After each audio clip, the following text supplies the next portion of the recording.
Today was my daughter's birthday.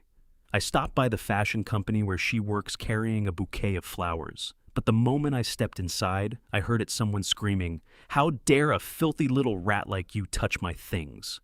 Through the gap in the door, I saw my daughter collapsed on her knees on the floor, sobbing uncontrollably. But when I turned to look at the person screaming at her, my blood boiled because that person was... The Revenge Dad journey wouldn't be complete without you. Thank you for being here. Let's connect. Drop a comment with your current location or country right now.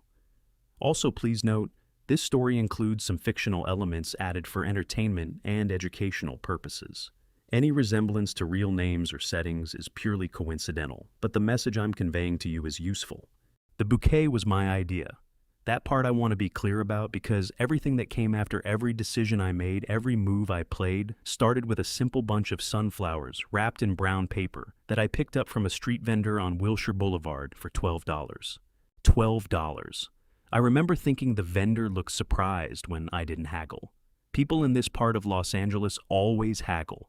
But I was in a hurry, and besides, my daughter loved sunflowers. She had loved them since she was 4 years old, when her mother planted a row of them along the back fence of our old house in Pasadena. Claire used to stand on her tiptoes just to reach the lowest blooms, her small fingers careful as a surgeon's around the petals. Her mother's name was Diana.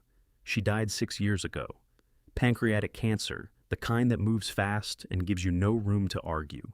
We had 11 weeks from diagnosis to funeral, and in those 11 weeks I learned that the man I thought I was, the man who had built a shipping empire from nothing, who had negotiated contracts in Singapore and Rotterdam and Buenos Aires without blinking, that man had absolutely no idea what to do when the person who held his whole life together was suddenly gone. But this morning was not about grief. This morning was about sunflowers and a birthday and the particular pleasure a father feels when he surprises his daughter at work. I parked the car myself. I always parked my own car. My assistant Marcus Webb had offered, as he always offered to arrange a driver, and as I always did, I told him no. Marcus had been with me for 11 years. We served together in the Marine Corps back when we were both young enough to believe we were invincible. He was the kind of man who anticipated problems before they happened, which made him invaluable in business and occasionally exhausting in everyday life. "You're wearing that jacket," he had said that morning when I came downstairs at the Malibu house. It wasn't a question. I looked down at the jacket. Olive green, slightly frayed at the left cuff, the collar soft from years of wear. I had bought it at a surplus store in Oceanside when I was 26 years old, 3 weeks after my first discharge from active duty. I had been wearing it ever since on days that mattered to me privately. "I am wearing this jacket," I confirmed. Marcus pressed his lips together. In that way he had the expression of a man choosing his battles carefully. "You have a Hugo Boss in the closet, 3 of them." "I'm aware." "You have a closet the size of a small apartment, Raymond." "Also aware." He shook his head, but he smiled. That was the thing about Marcus. He always smiled eventually. "What time are you heading to L.A.? 9? Claire's lunch break is at noon. I want to be there when she walks out of that design room. You know she's going to tell you that you embarrassed her." "She's going to say exactly that," I agreed. "And then she's going to put those sunflowers in a coffee mug on her desk and keep them there until every last petal falls off. That's what she did the last time." Marcus laughed at that, a real laugh, the kind that came from knowing someone well enough to picture the exact scene. And he was right. He was almost always right about Claire, which was one of the reasons I trusted him with things I trusted very few people with. The drive from Malibu to downtown Los Angeles took just under an hour on a clear September morning. I took Pacific Coast Highway south before cutting inland the ocean flat and silver on my right, the Santa Monica Mountains dissolving into haze behind me. California in September had a particular quality of light, sharp and golden, the way the light gets just before a season decides to change. I had lived on this coast for 30 years, and I still wasn't tired of that light. I thought about Claire the whole drive down. She had gotten a job at Elara Fashion Group 8 months ago, working as a design intern in their Los Angeles studio. She had not told me about the job until she had already accepted it, which was typical of my daughter. Claire operated on a strict personal policy of presenting accomplished facts rather than asking for opinions. She had been that way since she was 15 years old. I already enrolled in AP Chemistry. She told me once at 14, setting her backpack on the kitchen counter with the precise energy of someone who has rehearsed a statement. I know you said to wait, but I didn't want to wait. That was Claire. She never wanted to wait. She had graduated from UCLA with a degree in fashion design and a GPA that made her professors write letters they didn't have to write. She had turned down 2 jobs that paid better than the Alara internship because she wanted to earn her way up from the bottom of an organization she actually respected. She never used my name. She never dropped the word Holt in professional settings. As far as anyone at Alara Fashion Group knew, Claire was a 23-year-old intern from Pasadena who was very good at her job and very private about her personal life. I understood this about her. I respected it deeply. And some mornings when I woke up at 5 a.m. in the Malibu house and walked out to the deck to watch the ocean go from black to gray to pale gold, I thought about Diana and how much she would have loved the woman our daughter was becoming. The Alara building was on South Grand Avenue, a glass and steel structure that caught the morning sun at an angle that made it look like it was on fire from a distance. I found a parking spot 2 blocks south and walked the sunflowers tucked under my arm, the September air warm against my face. The lobby had a security desk. A young man in a blue blazer looked up when I pushed through the glass doors. "Good morning, sir. Do you have an appointment? I'm here to see Claire Holt in the design department. I'm her father." He checked his screen. "I don't see a visitor registration for you, Mr. C. Holt, Raymond Holt." I said it the way I said most things, quietly, without particular emphasis. "It's a surprise visit, her birthday." The young man softened slightly the way people do when birthdays are mentioned. He reached for the visitor log. "I'll need to issue you a temporary badge and call up to the department to—" "Of course." I set the sunflowers on the counter and signed where he pointed. Completely ordinary, completely unremarkable. An older man in a worn olive jacket carrying flowers, waiting for a visitor badge to see his daughter on her birthday. I rode the elevator to the 4th floor. The hallway was bright and open. The walls hung with photographs of runway shows and fabric samples in colors that made me think of Diana's garden. The design department was at the end of the hall, behind a set of frosted glass doors. I could hear voices before I reached them. I slowed. One voice was sharp and carrying the kind of voice trained to project across a room. The other was quieter, much quieter. I recognized the quieter one immediately. The way a father always recognizes his child's voice, not just the sound of it, but the particular quality of restraint in it, the sound of someone holding something painful, very, very still inside their chest. I stopped 3 feet from the frosted glass doors. Through the translucent panel, I could make out shapes movement, color the blurred outline of 2 figures facing each other across what looked like a work table covered in fabric samples. Then the sharp voice rose clear enough now that every word reached me in the hallway like something thrown. "Look at yourself." The voice was low and precise, the kind of voice that does not need volume to cut. "A broke little nobody from nowhere, and you actually thought you had the right to touch this collection. How dare a filthy little rat like you touch my things?" A short, contemptuous laugh followed. "You're an intern. You fetch coffee and you steam fabric and you stay invisible. That's your lane. Don't ever forget it." My hand tightened around the sunflower stems. The paper crinkled softly. Through the frosted glass, I watched the blurred outline of my daughter's shoulders draw inward just slightly. The way a person's body moves when it is absorbing a blow, it refuses to show on its face. She didn't answer. She didn't walk away. She stood there and took it. I moved to the narrow gap between the door frame and the frosted panel, the one place where the glass gave way to clear air. I leaned in just enough to see, and I turned to look at the person screaming at her. My blood boiled, because that person was my wife.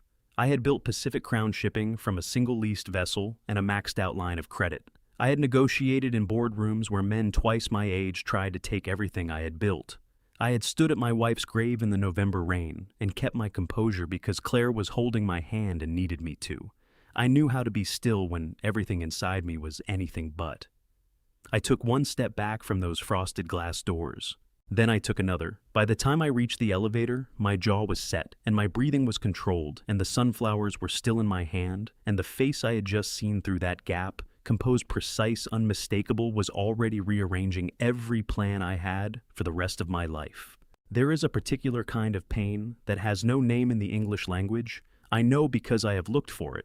The Germans have a word for the joy of watching someone else suffer schadenfreude, but nobody in any language I have ever encountered has bothered to name the specific agony of watching your child be humiliated by someone you brought into her life. I stood in that hallway for 3 full seconds, with my hand flat against the wall and my daughter's birthday flowers hanging at my side, and I made myself look. The frosted glass panels on either side of the door were clear enough at the edges. If I positioned myself at the right angle, slightly left of center, close enough that my breath fogged the surface, I could see through the gap between panel and frame, a narrow slice of the room. Enough. Vivienne stood on the far side of a wide work table covered in fabric swatches and design boards. She was dressed the way she always dressed for what she called her cultural engagements. A cream silk blouse, tailored charcoal slacks. Her dark hair pinned back with the kind of effortless precision that took considerable effort. She held a leather portfolio in one hand, and as I watched, she dropped it onto the work table with a deliberate crack that made the fabric samples scatter. "Pick those up," she said. Her voice was conversational, almost pleasant. "Every single page, on your knees." Claire stood on the near side of the table. From my angle, I could see her in profile, her jaw set, her hands trembling slightly at her sides, her eyes bright with something she was fighting very hard to keep inside. She went down to her knees on the polished floor. She picked up each page carefully, one by one, her shoulders shaking, tears falling silently onto the back of her hands. She was sobbing, not loudly, not dramatically, but the way a person sobs when they have decided that no one in that room deserves to hear the full sound of it. Something in my chest did not tear, it shattered. Standing next to Vivienne, arms crossed, wearing an expression of elaborate boredom, was her daughter, Cassandra Marsh. 28 years old, long-legged with her mother's dark hair, and none of her mother's surface polish. Where Vivienne's cruelty was refrigerated and precise, Cassandra's was warm and almost playful, the way a cat is playful with something it has already decided to destroy. "Mom, she's so slow," Cassandra said, examining her nails. "Honestly, they really will hire anyone these days." "Cassandra." Vivienne's tone held a mild correction, the kind a person uses when they want to appear reasonable in front of witnesses.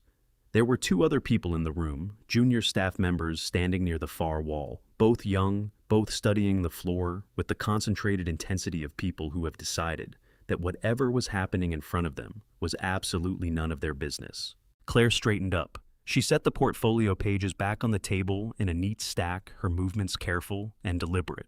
A small muscle jumped in her jaw. That was the only visible sign. "Mrs. Holt," she said. Her voice was steady. Hearing my daughter call my wife Mrs. Holt in that careful, neutral tone felt like swallowing something with a sharp edge. "If there's an issue with the collection pieces you requested, I can connect you with the senior account manager. She handles all VIP client concerns directly." Vivienne tilted her head.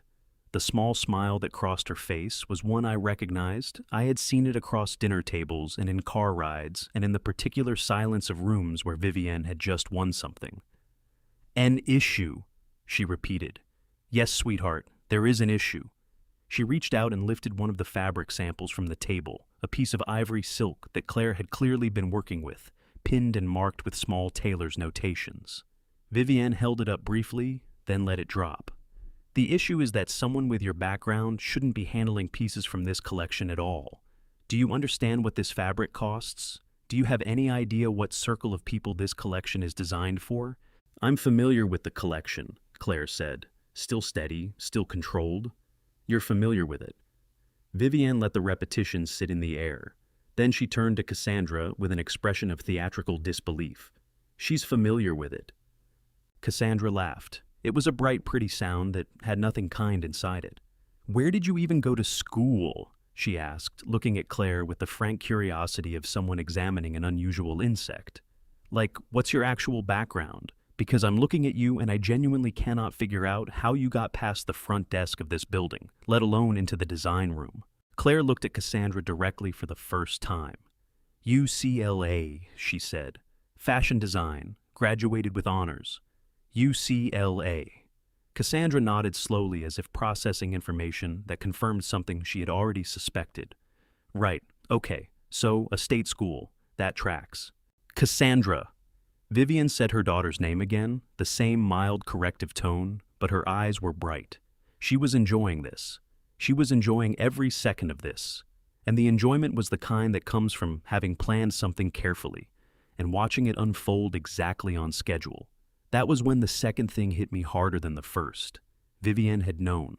She had known Claire worked at Alara. She had known which department. She had known exactly which floor, which room, which table. She was here as a VIP client. She had appointments. She had a portfolio. She had Cassandra dressed and ready beside her. This was not a coincidence. This was not an accidental encounter between a stepmother and a stepdaughter in a city of 4 million people. This had been arranged. She had chosen today, Claire's birthday, the one day in the year when a surprise visit from a hostile presence would land with maximum damage. I pressed my back against the wall beside the doorframe. The sunflowers were still in my hand. I looked down at them, bright yellow, slightly wilted from the warmth of my grip, $12 from a street vendor on Wilshire. And I thought about what Marcus had said to me once, years ago, in a very different context. We had been in Fallujah, 2004 second deployment. Marcus and I and 4 other men pinned behind a collapsed wall, while the situation outside rearranged itself in ways we hadn't anticipated. Marcus had looked at me over the rubble with complete calm and said, "The worst thing you can do right now is move before you know the full picture." He had been right then. He was right now. Inside the room, Vivienne was still speaking. Her voice had dropped slightly, taken on the confiding quality she used when she wanted to sound reasonable while saying something devastating. "I'm going to be very straightforward with you, because I think directness is a kindness," she said to Claire. "You seem like a hard-working girl. I'm sure you are. But this industry operates on relationships and reputation and a certain kind of social capital that takes generations to build, and you simply don't have it." She paused. "And I'm going to suggest gently that perhaps this internship isn't the right fit for anyone." The blood moved differently in my body when she said that. Slower, then faster, then very, very slow. Claire said nothing for a long moment. When she spoke, her voice had changed. Not broken, not cracked, just compressed the way a voice gets when a person is applying significant internal pressure to keep it from doing something else entirely. "I see," she said. "I thought you would." Vivienne picked up her leather portfolio, smoothed the front of her silk blouse. "Cassandra, shall we—" Cassandra was already moving toward the door, her handbag swinging from one wrist, her heels clicking against the polished floor. She paused at the work table, reached out and deliberately knocked the neat stack of portfolio pages Claire had just rebuilt onto the floor with the back of her hand. A casual, almost absent-minded gesture. The pages spread across the floor in a wide fan. "Oops," Cassandra said. She didn't look back. I moved, not toward the door, away from it, down the hallway around the corner, out of the line of sight. I pressed myself against the wall of an alcove that held a water fountain and a rack of coat hooks, and I stood there while the frosted glass door swung open and Vivienne and Cassandra walked past not 8 feet from where I was standing. I heard Vivienne's heels on the floor. I heard Cassandra's voice. "Honestly, Mom," the look on her face, and then Vivienne's low response, something I couldn't make out, and then both of them were in the elevator and the doors were closing and the hallway was quiet. I waited 30 seconds. Then I walked back to the corner and looked down toward the design room. Through the frosted glass, I could see the blurred shape of my daughter, alone now crouched on the floor, picking up the pages for the second time. The 2 junior staff members had disappeared. No one had stayed. No one had helped. I watched my daughter collect those pages by herself, her movements slower now, that there was no one watching her perform composure for, and something settled into place in my chest. Not rage, not yet. Something colder and more permanent than rage. A decision. I turned and walked to the elevator. I pressed the button for the lobby. When the doors opened on the ground floor, I walked to the security desk, returned my visitor badge to the young man in the blue blazer, thanked him for his time, and walked out through the glass doors into the California September sunshine. I stood on the sidewalk on South Grand Avenue. I looked at the sunflowers in my hand. Then I took my phone from my jacket pocket and called Marcus. He picked up on the second ring. "How'd she like the flowers?" he said. "She didn't get them," I said. "Marcus, I need you to pull everything we have on Alara Fashion Group. Ownership structure, board composition, current shareholders, outstanding debt obligations, everything." A pause. 2 seconds. Marcus had known me for 30 years. He understood the difference between a task and a mission. "How fast?" he said. Yesterday, I said. Another pause. Shorter this time. Raymond, what happened? I looked up at the Alara building glass and steel catching the morning sun, looking from down here like it was made of pure light. I'll tell you when I'm in the car, I said. And Marcus, I need you to find out how long Vivienne has known that Claire works here. Not when she found out, how long she has known and chosen not to tell me. The silence on the other end of the line had a specific texture, the texture of a man recalibrating everything he thought he understood about a situation. I'll start making calls, Marcus said quietly. Good, I said. I put the phone in my pocket. I looked at the sunflowers one more time. Then I set them against the base of the building, propped against the glass bright yellow, against the steel gray of the facade, and I walked to my car. Claire would get her flowers, just not today. Today was for something else entirely. Marcus was already at the Malibu house when I got back. That was the thing about Marcus Webb. He did not wait to be told twice, and he did not waste time on transitions. By the time I had driven the hour back up Pacific Coast Highway, parked in the garage, and walked through the side door into the kitchen, he was sitting at the long oak table with his laptop open, 3 legal pads covered in handwriting spread beside it, and a pot of coffee on the counter that smelled like it had been brewing for exactly the right amount of time. He looked up when I came in. He read my face the way he had been reading my face since 2003, which meant he read it accurately and completely in about 2 seconds. Sit down, he said. I sat. He poured 2 cups of coffee, set one in front of me, and remained standing. Marcus always stood when he was delivering information he considered serious. It was a habit left over from the Corps. Briefings were conducted, standing sitting was, for conversation. And what Marcus had to tell me was not conversation. How much did you find in 3 hours? I said. Enough to make me wish I hadn't. He picked up the first legal pad. Let's start with what I can confirm and work toward what I suspect, because those are 2 different categories and you need to know which is which. Go ahead. Vivienne has known Claire works at Alara for at least 3 weeks. He said it without preamble, the way he delivered all bad news directly without softening, because he knew I didn't want it softened. I pulled her calendar. She had a lunch scheduled with Sandra Vance, the Alara director, on the 14th of last month. That's the same week Claire mentioned to you that she'd been assigned to the VIP collections team. The timing landed in my stomach like a stone dropped into still water. Sandra Vance told her, I can't confirm that yet. What I can confirm is that the lunch happened that Vivienne paid for it. I found the charge on the household account, $412 at Nobu in Malibu, and that 2 days after that lunch, Vivienne made a separate appointment at Alara as a VIP client, an appointment she did not mention to you. I wrapped both hands around my coffee cup. The ceramic was warm. I focused on that. She's been going there. 3 times in 3 weeks, always when Claire was scheduled for morning shifts. Marcus set the first legal pad down and picked up the second. Now, here's where it moves from, confirmed to suspected, and I want you to stay with me on the distinction because it matters. He looked at me over the top of his reading glasses. He had started wearing reading glasses 2 years ago and still seemed faintly annoyed by their existence. I started pulling the household financials this afternoon. Full picture. Every account Vivienne has access to. And he turned the legal pad around and slid it across the table toward me. I looked at the numbers. Then I looked at them again because the first look didn't quite produce a coherent response in my brain. Walk me through it, I said. Over the past 22 months, starting approximately 8 months after the wedding, there have been systematic transfers out of the household operating account.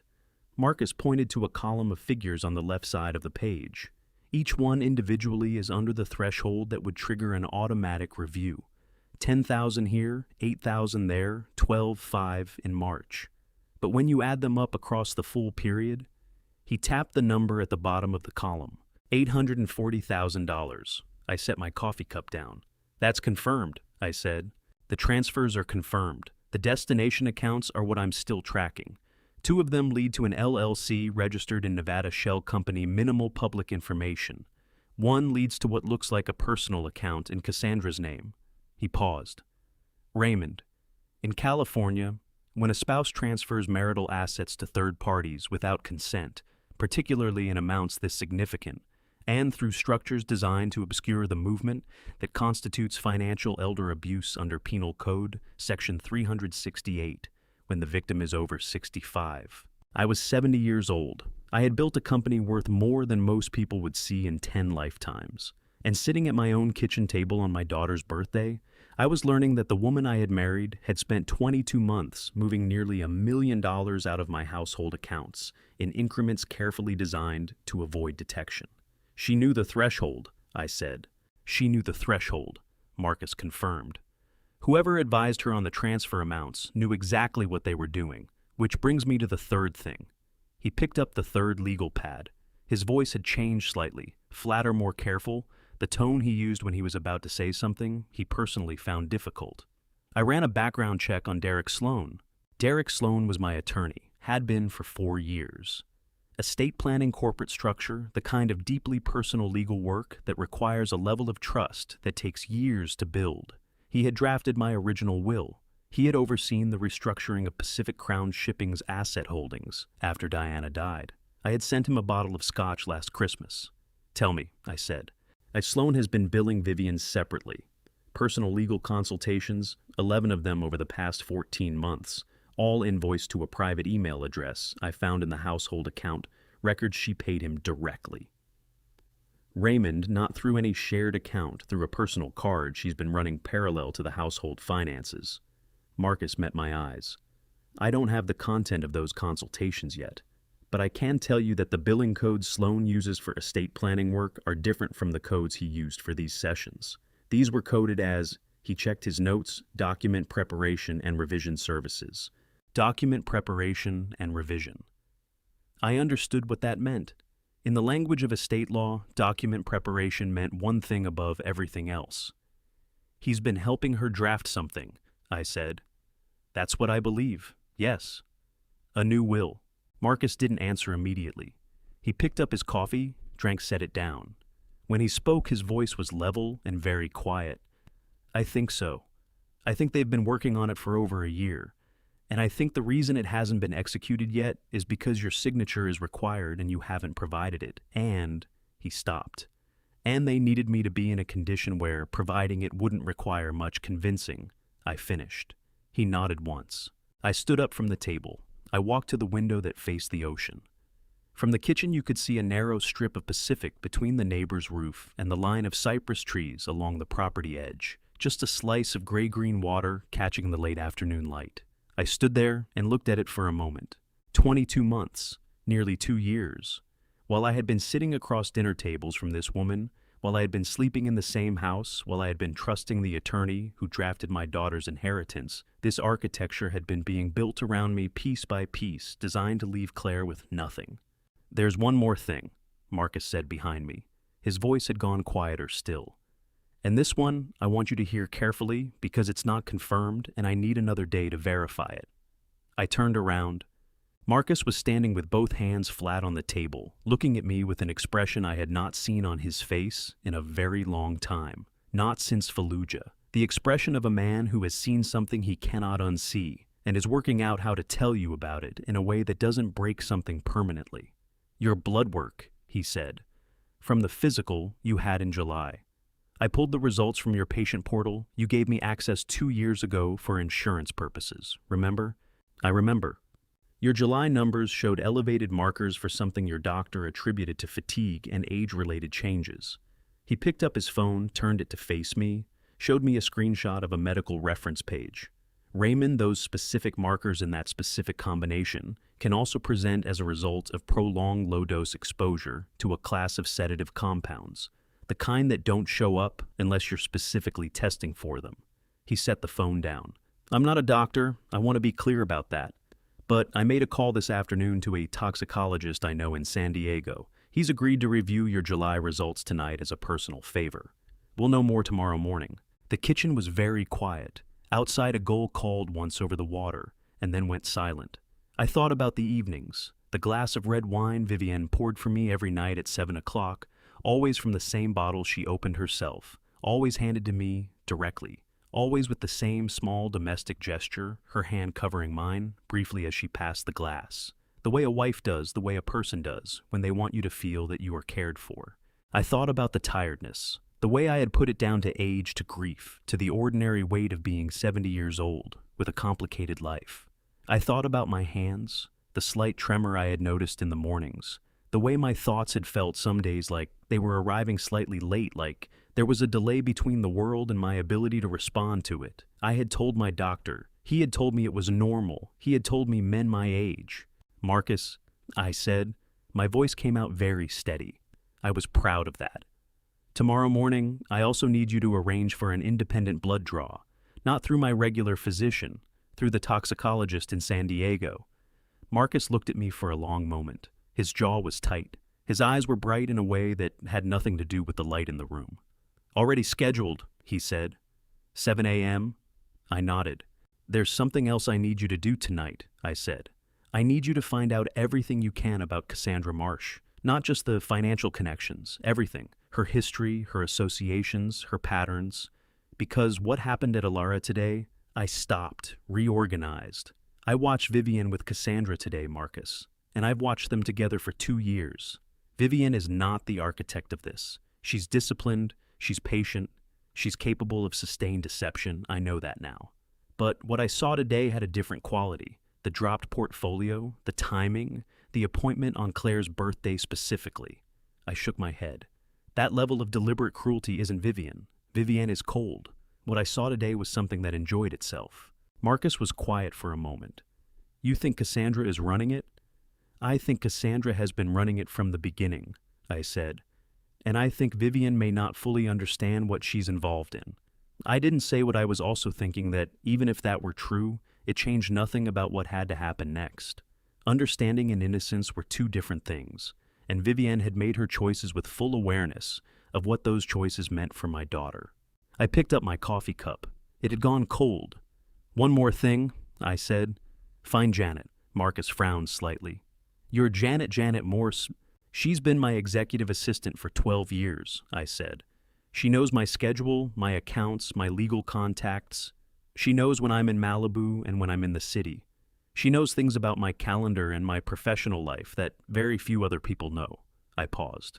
"She also knows Vivian, and Cassandra has been in my office 3 times in the past year, always unannounced, always when Janet was the only staff present." Marcus went very still. "I'm not accusing Janet of anything," I said carefully. "She has given me 12 years of complete loyalty, and I am not going to dishonor that without evidence. But I need to know if anyone has been pressuring her. I need to know if she's been put in an impossible position without my knowledge." I set the cold coffee down. "Because if Cassandra Marsh has been using my own assistant against me, then the circle around Claire is tighter than either of us realized." Marcus picked up his pen. He wrote Janet Morse at the top of the 3rd legal pad and underlined it twice. "I'll find out," he said. Outside, the last of the September light was leaving the water. The ocean went from gray-green to the color of old pewter, and then darker, and the cypress trees became black shapes against a sky that was bleeding from orange into deep blue at the edges. My daughter was 23 years old today. She had spent her birthday being humiliated in her own workplace by my wife, and she had not called me because she never called me with problems she thought she could carry alone. She got that from her mother. She got everything good from her mother. I picked up my phone and sent Claire a text. Simple. 4 words. "Happy birthday, sweetheart. I love you." She replied in 40 seconds. A single sunflower emoji and 3 words. "Love you, Dad." I put the phone in my pocket and looked at Marcus across the kitchen table, at the 3 legal pads covered in numbers and names, and the beginning of everything I was going to have to do to protect what Diana and I had built for our daughter. "Get some sleep when you can," I told him. "Tomorrow is going to be a long day." Marcus picked up his pen again. "Tomorrow," he said, "is going to be a long everything." I did not sleep. That was not unusual for me. I had not been a consistent sleeper since Diana died, and in the years before that, the Marine Corps had trained whatever romantic notions I might have had about rest right out of my system. But this particular sleeplessness was different from the ordinary kind. It was not the restlessness of grief or the hypervigilance of old combat instincts. It was the sleeplessness of a man sitting very still in a dark room, turning something over and over in his mind until he understood its every surface. I sat in the study until 4 in the morning. The house was quiet around me. Vivian had come home at 9:30. I heard her car in the drive, heard her heels on the hardwood in the foyer, heard her pause outside the study door for exactly 3 seconds before continuing down the hall to the bedroom. She did not knock. She had learned early in our marriage that when the study door was closed, I was working, and I did not want to be interrupted. It had seemed at the time like a sign of respect for my boundaries. Sitting in the dark at 4 in the morning, I understood it differently. She didn't knock because she didn't want to know what I was doing. At 6:15, I drove myself to the clinic in San Diego. Marcus had arranged everything through his toxicologist contact, a man named Dr. Gerald Hatch, who had spent 20 years doing forensic work for the California Department of Justice before going into private practice.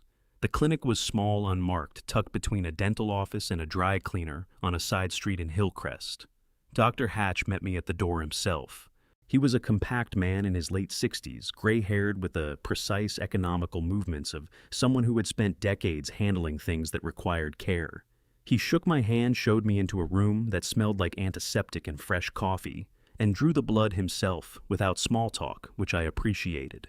Marcus told me what we're looking for, he said, labeling the vials with neat block letters. I'm going to run a full tox panel with specific attention to benzodiazepine metabolites and compounds in the Zaid drug family. Those are the sedative classes most likely to produce the symptom profile you described: the fatigue, the cognitive delay, the fine motor disruption in the mornings. He looked at me directly. If there's something there, I'll find it. Results by early afternoon. What's the detection window? I asked. Depends on the compound and the dose. For chronic low-level exposure, some metabolites can persist in the blood for weeks. If this has been ongoing for months, he paused, chose his words carefully. If this has been ongoing, we should have a clear picture. He capped the last vial. Mr. Holt, I want to ask you something directly, and I need you to answer me honestly. Go ahead. In the past 72 hours, have you consumed anything food-drink medication that you believe may have been prepared or handled by the person you suspect? I thought about last night. Vivienne coming home at 9:30. The sound of her in the kitchen, brief maybe 10 minutes. The glass of water that had been sitting on my desk when I came out of the study at midnight. The one I had assumed Mrs. Garcia, our housekeeper, had left before she went home. I had drunk that water. Possibly, I said. Dr. Hatch nodded, his expression unchanged. Then we're going to run the panel twice. Once on this draw and once on a second draw in 48 hours. Comparison gives us a cleaner picture of ongoing exposure versus historical. He picked up the vials. I'll call Marcus when I have something. I drove back up the coast. The morning was clear and cold the way September mornings in California sometimes are, the marine layer burning off. Slowly the ocean, the color of hammered silver. I had the windows down. I needed the air. My phone rang at 8:47. I didn't recognize the number. I almost didn't answer. But something, the same instinct that had kept me alive through 2 deployments and 30 years of business negotiations, made me pick up. Mr. Holt. The voice was young, female, slightly breathless. My name is Ashley. I'm a nurse at Cedars-Sinai Medical Center in Los Angeles. I'm calling about your daughter, Claire Holt. She's been listed as your contact in our system, and my hand tightened on the steering wheel so hard I felt the seams of the leather against my palm. Is she alive? I said. A half-second pause. Yes, sir. She's alive. She's conscious, and she's stable. But she was brought in about 40 minutes ago, following a vehicle collision on Bunker Hill Drive and the attending physician. I had already taken the next exit off PCH. I do not remember much about the drive to Cedars-Sinai. I remember that I called Marcus from the car, and that my voice was very controlled when I told him what the nurse had said. And I remember that Marcus said something short and urgent, and that by the time I arrived at the hospital, he was already in the parking structure waiting for me. I remember the smell of the emergency department, that specific combination of antiseptic and recycled air, and the particular anxiety of people sitting in plastic chairs waiting for information about people they loved. And I remember walking through the double doors into the treatment bay where Claire was lying in a hospital bed with a laceration above her left eyebrow held together with butterfly closures, her left wrist in a stabilizing brace, and a purple bruise spreading from her collarbone up the left side of her neck that was so dark it looked like a shadow. She was awake. She turned her head when I came through the curtain, and her face did several things at once: relief and pain, and something that looked almost like guilt. The expression of a person who has been trying very hard to handle something alone and has just run out of road. Dad? Her voice came out rougher than usual. She had been crying. Her eyes were dry now, but the rawness was still there, the kind that stays in a voice for hours after the tears stop. I crossed the room in 4 steps and took her right hand in both of mine carefully, because I didn't know yet what else was hurt, and every instinct I had was screaming at me to be careful with her. I sat in the chair beside the bed. I did not trust myself to stand. "Tell me where you're hurt," I said. I'm okay." She started to sit up straighter and winced, her free hand going to her ribs. "Bruised ribs, they think. Maybe one crack they're doing the x-ray. My wrist is just a sprain. The cut," she touched her forehead carefully with 2 fingers, "looks worse than it is. They said I was lucky." "What happened?" She took a breath, released it slowly. "I was driving home from a late shift, Bunker Hill coming down towards 2nd Street. It was dark, it was almost midnight. A car came up fast behind me and hit me from the rear, hard. I went into the guardrail." She paused. "The other car didn't stop. Hit and run." My jaw tightened. "Did you see the car?" "Dark-colored. Big an SUV, I think. It happened so fast." She looked at her lap. "The police came. They're reviewing the camera footage from the intersection. There's a traffic cam at the bottom of the hill." She looked up at me. "Dad, why are you looking at me like that?" I realized my expression had gone somewhere she could read clearly. I adjusted it. "I'm looking at you because you're in a hospital bed on your birthday and I'm your father," I said. Something moved through her eyes, a calculation. "It was an accident," she said. The words were careful, too careful. "Claire, Dad, look at me." She looked at me, my daughter's eyes. Diana's eyes, the same dark brown, the same quality of seeing through surfaces to what was underneath, held mine for a long moment. "I need you to tell me if this is the first time something has frightened you," I said. "Not the first time something happened, the first time you were frightened." Her chin moved, just slightly. The way it moved when she was a child, trying not to cry in front of people. "It's not the first time," she said quietly. "There have been other things, small things. My laptop went missing from my apartment 2 weeks ago. I thought I'd left it at work. A week before that, someone keyed my car in the Alara parking structure. And there was..." She stopped, her jaw set. 3 days ago, someone called the Alara HR department and reported me for stealing design materials. The report was anonymous. Sandra Vance called me into her office. I thought I was going to be fired. Her voice dropped lower. "I didn't tell you because I thought I was being paranoid. I thought these were separate things." She was not being paranoid. These were not separate things. I held her hand tighter, carefully, mindful of the bruised ribs, the sprained wrist, and I told myself to be steady because she needed me to be steady. The rage that was moving through me was the kind that destroys things indiscriminately if you let it loose before you are ready, and I was not ready yet. I needed to be ready before I moved. "Listen to me," I said. My voice came out the way I needed it to, level, certain. "I need you to stay here tonight, and tomorrow you're not going back to your apartment." She frowned. "Dad, I can't just..." "The Malibu house has a guest wing. You know the code." I held her gaze. "Claire, I need you to trust me right now. Can you do that?" A long pause. The machines beeped softly beside her. Down the hall, someone was speaking in low, urgent tones. "Yes," she said finally. "Okay, yes." I squeezed her hand once and stood up. In the hallway, Marcus was waiting, arms crossed, his back against the wall, and his face arranged into the particular blankness he used when he was controlling something very large and very ugly inside himself. "Traffic cam footage," I said quietly. "Bunker Hill and 2nd, last night between 11:40 and midnight." "Already requested," he said. "I called in a favor with someone in the LAPD traffic division. We'll have it this afternoon." The car was an SUV, dark-colored. I looked at him. "Check it against any vehicles registered to or associated with Cassandra Marsh. Rentals, corporate accounts, anything." Marcus's jaw worked. "Raymond, she was at Alara yesterday morning," I said. 12 hours later, my daughter's car gets hit from behind on a dark street and the driver doesn't stop." I kept my voice very low, very flat. "I want to know if those 2 things are connected before I draw any conclusions. But I want to know today." Marcus nodded. Once. The nod of a man who already believed he knew what the answer was going to be and was already furious about it. I went back inside to sit with my daughter. She had fallen asleep by the time I returned to her bedside, the particular sudden sleep of someone whose body has been through significant trauma and has simply switched off the higher functions to begin repair. Her hand was still slightly open, where I had held it. Her fingers curled loosely the bruise on her neck, dark against the white of the hospital pillow. I sat beside her, and I did not move for 2 hours. I thought about Diana, planting sunflowers along a back fence in Pasadena. I thought about a small girl on her tiptoes, her fingers careful, as a surgeon's around the petals. I thought about what it had cost my daughter to stand in that design room yesterday and take what Vivian and Cassandra had given her without making a sound. And I thought about what it said about the kind of person Claire was, that she had chosen to protect me from worrying rather than protecting herself from what was coming for her.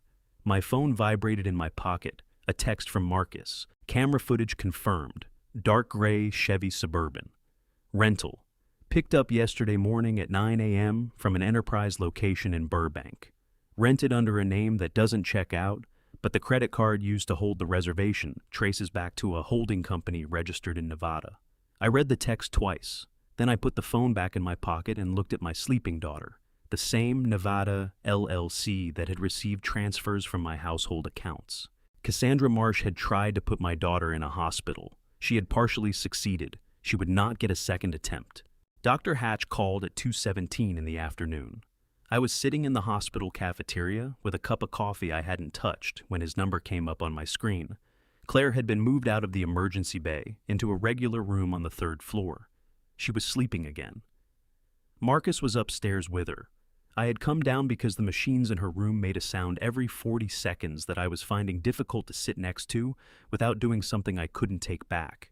"Mr. Holt," Dr. Hatch said. No preamble. "The panel is back." I set my coffee cup down very carefully, the way you set something down when your hands are not entirely steady and you don't want anyone nearby to notice. "Tell me." "Temazepam," he said. "It's a benzodiazepine, a prescription sleep medication, Schedule 4 controlled substance under federal law. We found metabolites consistent with regular low-dose exposure over an extended period. Based on the concentration levels and the metabolite ratios, I'm estimating the exposure has been ongoing for somewhere between 4 and 8 months. A pause. "Mr. Holt, this did not get into your system accidentally. The dosage pattern is too consistent for that.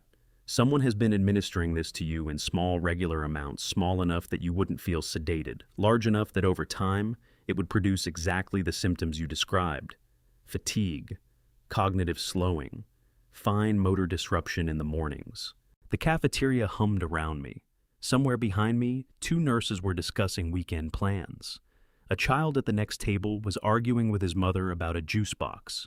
Completely ordinary. Completely indifferent to the fact that my world had just reorganized itself around a single word: temazepam. What does prolonged low-dose exposure do to a person's decision-making capacity? I asked. Dr. Hatch was quiet for a moment. "It degrades it," he said carefully. "Not dramatically, not in a way that would be obvious to outside observers, or even to the person experiencing it. But sustained exposure at this level would make someone more suggestible, more prone to accepting information without questioning it, less likely to notice inconsistencies in their environment." Another pause. "Less likely to push back against someone they trusted. Less likely to push back against someone they trusted." I thought about the evenings. The glass of red wine at 7 o'clock, always from a bottle. Vivian opened herself, always handed to me directly. I thought about the nights I had felt too tired to review documents Marcus sent over the mornings.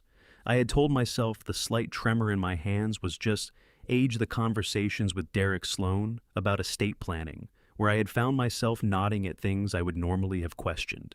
Every single one of those moments had been manufactured. "Dr. Hatch," I said, "I need a written report, dated today, signed with the full panel results attached. Can you have that to Marcus by 5 o'clock? "I can have it to him by 4, he said. "Thank you." I ended the call. I sat with the dead phone in my hand for 30 seconds. Then I called Marcus. He picked up immediately. "I'm outside Claire's room. She's still sleeping." "Good. Stay with her."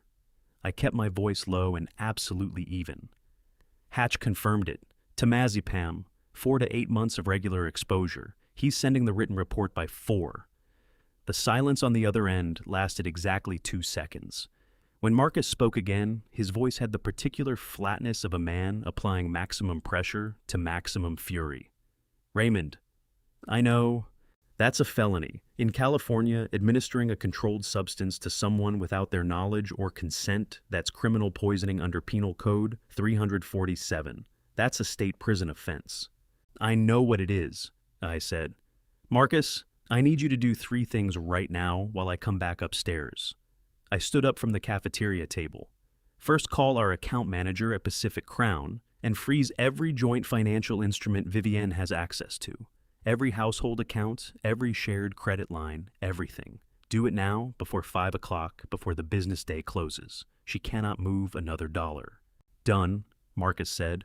I heard him already moving his footsteps quick in the hallway above me. Second, I need you to find a family law attorney. Not Derek Sloan, not anyone connected to my existing legal team. Someone Vivienne has never heard of. I want a consultation tomorrow morning. I have someone in mind, Catherine Doyle Beverly Hills. She handled the Reeves dissolution last year, $300 million in assets airtight prenup enforcement. She's the best in California for exactly this. Set it up. And the third thing. I stepped into the elevator. The doors closed. I watched the floor numbers rise. To Nate, I said, when Vivienne comes home, I need you to make sure the wine is unavailable. Every bottle in that house. I don't care how you do it. Tell Mrs. Garcia we're having the cellar restocked. Tell her there's a delivery issue. I don't care what reason you give. I just need every bottle of red wine in that house to disappear before 7 o'clock. A beat of silence. Then Marcus said very quietly, So, she doesn't realize, you know. I need Janet's situation resolved. I need to know exactly what Cassandra has been running before I move. The elevator opened on the 3rd floor. If Vivienne realizes I know too early, evidence disappears. Documents get destroyed. People get warned. I stepped out into the hallway. I have spent 30 years in business, Marcus. I did not build Pacific Crown by showing my hand before the deal was done. Marcus exhaled slowly. 3 days, he said. 3 days, I confirmed. I walked down the hallway toward Claire's room. Through the window in the door, I could see her still asleep, the bruise on her neck dark against the white pillow, her left wrist resting carefully at her side. She looked young. She looked exactly like the 4-year-old girl who used to stand on her tiptoes to reach her mother's sunflowers. I pushed the door open quietly and sat down in the chair beside her bed. On my phone, I opened the message thread with Vivienne. Her last text had come in at noon, a single line, breezy and unconcerned. Lunch at Shutters, with Cass home by 7. Need anything from the market? I stared at that message for a long moment. Then I typed back, nothing needed. See you tonight. I locked the screen and put the phone face down on my knee. 3 days, then everything Vivienne and Cassandra had built, every carefully arranged transfer, every quietly drafted document, every calculated cruelty delivered to my daughter, in rooms I was not supposed to see, was going to come down around them, in a place and at a time entirely of my choosing. They had spent months making me small. They had put my daughter in a hospital bed. They had made a significant miscalculation about what kind of man I was when I was paying attention. Janet Morse had worked for me since Claire was 11 years old. I want to put that number down clearly because it matters. 12 years. 12 years of 7 a.m. calls and last-minute schedule changes and confidential documents handled with the kind of discretion that you cannot train into a person. Either they have it or they don't. Janet had it. She had been my executive assistant through the Pacific Crown restructuring after Diana died. Through 3 major acquisitions, through every private legal matter, I had trusted Derek Sloan to handle. She knew my passwords. She knew my medical history. She knew that I kept a photograph of Diana in the bottom right drawer of my office desk, and that I never discussed it with anyone. I called her at 4:30 from the hospital parking structure. She picked up on the first ring.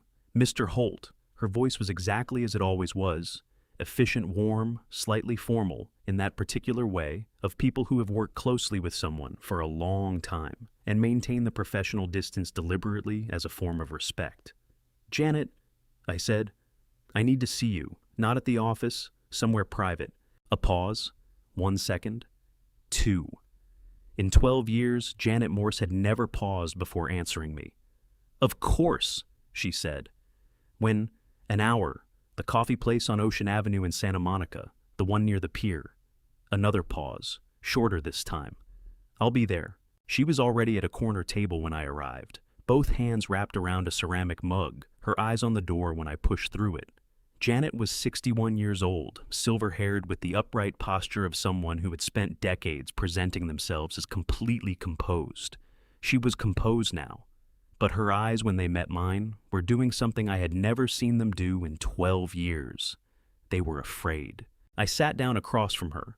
I did not order anything. I folded my hands on the table, and I looked at her directly, the way I had looked at officers across briefing tables in the Marines, and at opponents across negotiating tables in business, not with aggression, but with the specific quality of attention that communicates clearly that evasion is not going to be useful here. "Tell me," I said. Janet's jaw tightened. She looked down at her coffee mug, her fingers pressed white against the ceramic. When she looked back up, her eyes were bright and wet and furious at herself. I understood which was the worst kind. "She came to the office 8 months ago," Janet said. Her voice was very low. "Cassandra, you were in Singapore for the Meridian contract. She came in on a Tuesday afternoon, and she sat in your chair, and she put a file on your desk, and she stopped, reset. The file had photographs, financial records from 2019. She met my eyes. "Mr. Holt, in 2019 my son had some serious problems, gambling debts, the kind that don't go through banks. He was in a very dangerous situation, and I moved money to help him, money that wasn't mine to move." Her chin lifted slightly. "I paid every cent back within 4 months. I documented everything. I told myself it was over." Cassandra found the records, I said. She had a forensic accountant go through the household finances going back 6 years. Janet's voice cracked on the last word just slightly, then steadied. "She told me that if I didn't provide her with information about your schedule, your legal documents, your account access, she would send the 2019 records to the California Attorney General's office and to every business contact you have." She set her coffee mug down with a small, precise click. "She told me she would destroy my son. His name, his career, everything he'd rebuilt." Her eyes held mine. "I know that is not an excuse. I want to be absolutely clear that I know that. Under California law, what Cassandra had done to Janet was textbook extortion, Penal Code 518, the use of threat to compel someone to provide something of value, in this case, information rather than money. It was a felony. It carried serious prison time. But understanding the legal category of what had been done to Janet did not resolve what I was sitting across, from which was a woman I had trusted for 12 years, in an impossible position not entirely of her own making, who had made a wrong choice and clearly understood exactly how wrong it had been. "What did you give her?" I said.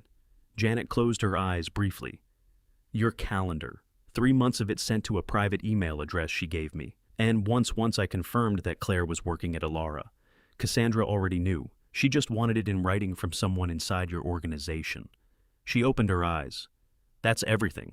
I swear to you that is everything." "Did she ask for anything else?" "She asked me to flag your medical portal login credentials." Janet's voice went flat on that sentence, the flatness of someone describing something that made them physically ill. "I refused. She threatened me again. I refused again." She looked at me steadily. "That was 6 weeks ago. She hasn't contacted me since. I think she found another way." She had. The household wine. I sat with everything Janet had told me for a long moment. Outside the coffee shop window, the Santa Monica pier lights were beginning to come on in the early evening strings of white against the darkening sky, the Ferris wheel turning slowly above the water. "Janet," I said, "I need you to do something difficult." She didn't flinch. "Tell me. I need you to write down everything you just told me. Every date, every instruction Cassandra gave you, every piece of information you provided, and when. Signed and dated. Tonight." I held her gaze. "And I need you to understand that when this is over, you are going to need to speak to an attorney about your own situation, not as my employee, as yourself. What Cassandra did to you is a serious crime, and your cooperation will matter significantly to how your role in this is treated." Janet's jaw worked. Her eyes went bright again. "Will it—" She stopped. "My son, I cannot promise you anything about outcomes," I said. "That would be dishonest, and you deserve honesty right now more than comfort. What I can tell you is that there is a significant difference between a person who was coerced and a person who acted voluntarily. The law recognizes that difference. A good attorney will make sure the people who need to understand that difference do understand it. She nodded, a small, precise nod. The nod of a person accepting something hard because it is the only honest thing available. One more thing, I said. I reached into my jacket pocket and put a business card on the table between us. Marcus had given it to me, before I left the hospital, one of Catherine Doyle's cards, the family law attorney in Beverly Hills. This is not my attorney. She has no connection to my existing legal team. She handles sensitive matters with complete discretion. Call her tonight before you write the statement. Tell her I sent you. She will advise you on how to document what happened in a way that protects you as much as possible. Janet picked up the card. She turned it over once in her fingers, then held it carefully the way a person holds something they understand to be important. "Mr. Holt," she said. Her voice had steadied completely now, the composure back, but different earned rather than performed. "I am so sorry, for Claire, for what I allowed to happen to your family." I stood up. I looked at her for a moment, 61 years old, silver-haired, 12 years of loyalty, and one terrible year of compromise sitting in a corner coffee shop in Santa Monica, watching her employer walk out the door and not knowing if she still had a job or a life to return to. "Write the statement tonight," I said. "Call Catherine Doyle before you sleep." I walked out into the September evening. On the drive back to Malibu, I called Marcus. Janet confirmed everything. I said, "Calendar access Claire's location at Alara. She refused the medical portal. Cassandra found another route." I watched the PCH unspool ahead of me, the ocean black now on my right, the headlights cutting a pale path through the dark. She's going to cooperate, get her statement into Catherine Doyle's hands as soon as it's written. "Understood," Marcus said. "Raymond, Vivian just got home. Mrs. Garcia confirmed the wine cellar has been restocked with sealed cases, nothing opened, nothing accessible without moving boxes. Vivian asked about the red wine at dinner. Mrs. Garcia told her there was a delivery mix-up, and the usual bottles weren't available. What did Vivian say?" A pause. "She said that was fine and ordered sparkling water." She said it was fine. She poured herself sparkling water and sat across from the husband she had been quietly poisoning for 8 months. And she said it was fine. I gripped the steering wheel. 2 more days. Marcus came to the Malibu house at 7 the next morning with a manila envelope and the expression of a man who had not slept. I was already on the deck with coffee when I heard his car in the drive. The ocean was flat and gray under an overcast sky, the kind of California morning that feels held in suspension as if the day hasn't decided yet what it wants to be. I heard the side door open, heard his footsteps through the kitchen, and then he was standing in the deck doorway with the envelope in one hand and his coffee in the other, and his jaw set in the particular way that meant what he was carrying was worse than he had expected. "Sit down," I said. "I've been sitting all night," he said. He crossed to the deck railing and stood with his back to the ocean and put the envelope on the table between us. He didn't open it. He looked at me first. "Raymond, I need you to hear this slowly. Don't react until I finish." In 30 years, Marcus Webb had said that to me exactly twice. Both times he had been right to say it. "Go ahead," I said. "Her name is not Vivian Marsh." He said it the way he said everything difficult directly without softening because we were too old and had been through too much for softening to be useful. Her legal name, her birth name, the name on her original Social Security record is Vera Maslow. She was born in Fresno in 1972. Her father worked in agriculture. Her mother cleaned houses in the Tower District. He picked up his coffee. The Vivian Marsh identity was constructed in 2004. New name, new backstory, private school records that don't trace back to any actual institution when you pull the original enrollment data. The San Francisco family, she claims the Marsh family. The Pacific Heights apartment, the private school on Broadway, none of it existed. She built it piece by piece over 2 years, and she has been living inside it for 20. The deck was very quiet. Somewhere below us, a wave broke against the rocks. 2 previous marriages, Marcus continued, both under the Vivian Marsh identity. First husband was a real estate developer in Portland, Gerald Whitfield. 64 when they married, she was 38. Married 3 years, divorced.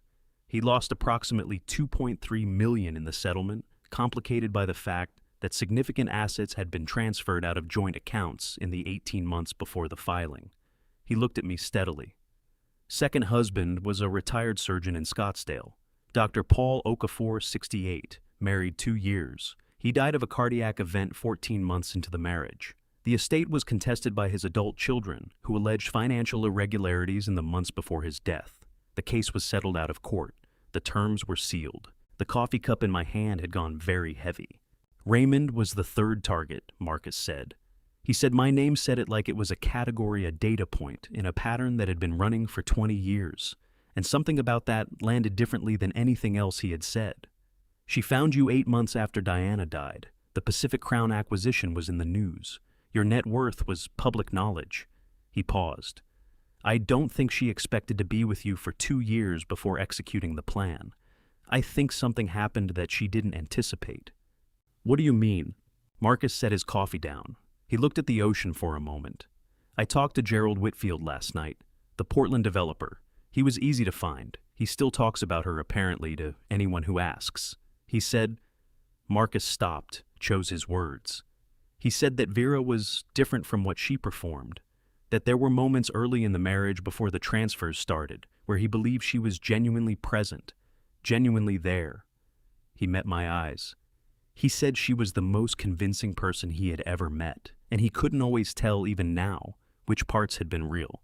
I thought about the first year, before the wine, before the evenings where I noticed myself agreeing to things I would normally have questioned, the year where Vivienne had been, careful, attentive, present in the way that a person is present when they are paying very close attention to you. I had read it as affection. I had read it as a woman who had chosen like me to try again after loss. I had been a case study.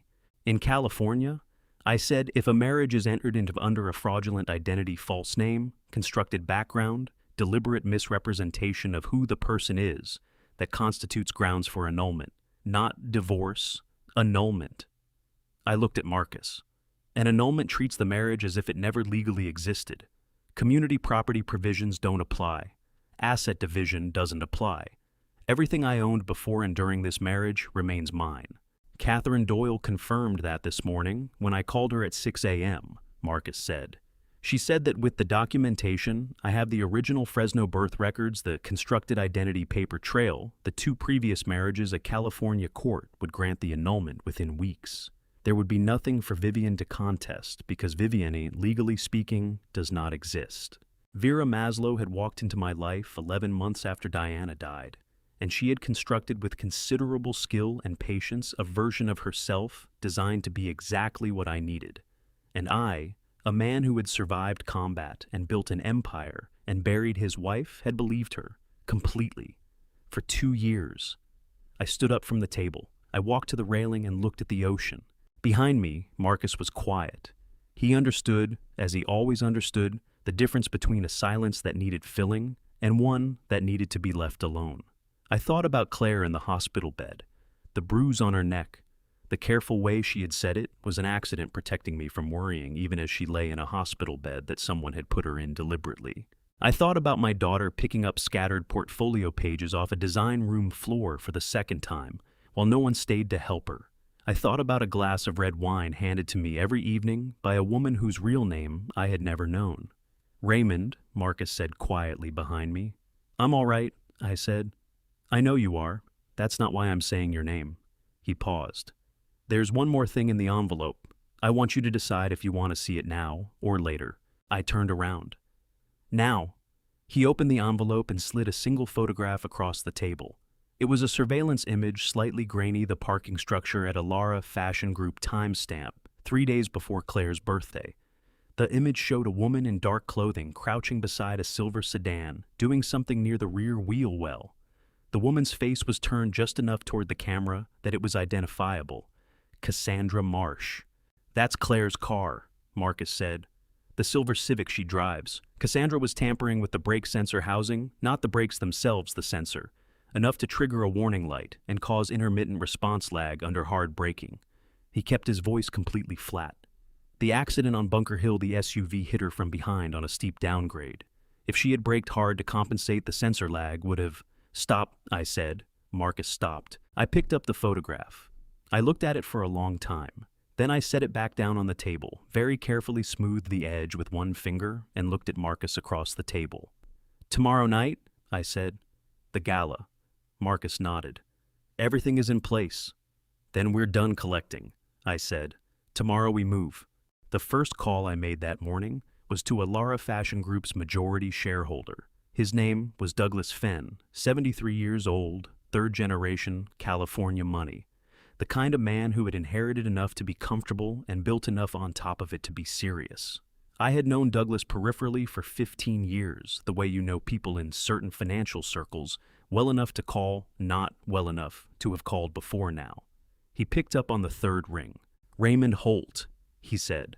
His voice carried the particular warmth of a man genuinely surprised to hear from someone he respected. It's been a while. It has, I said.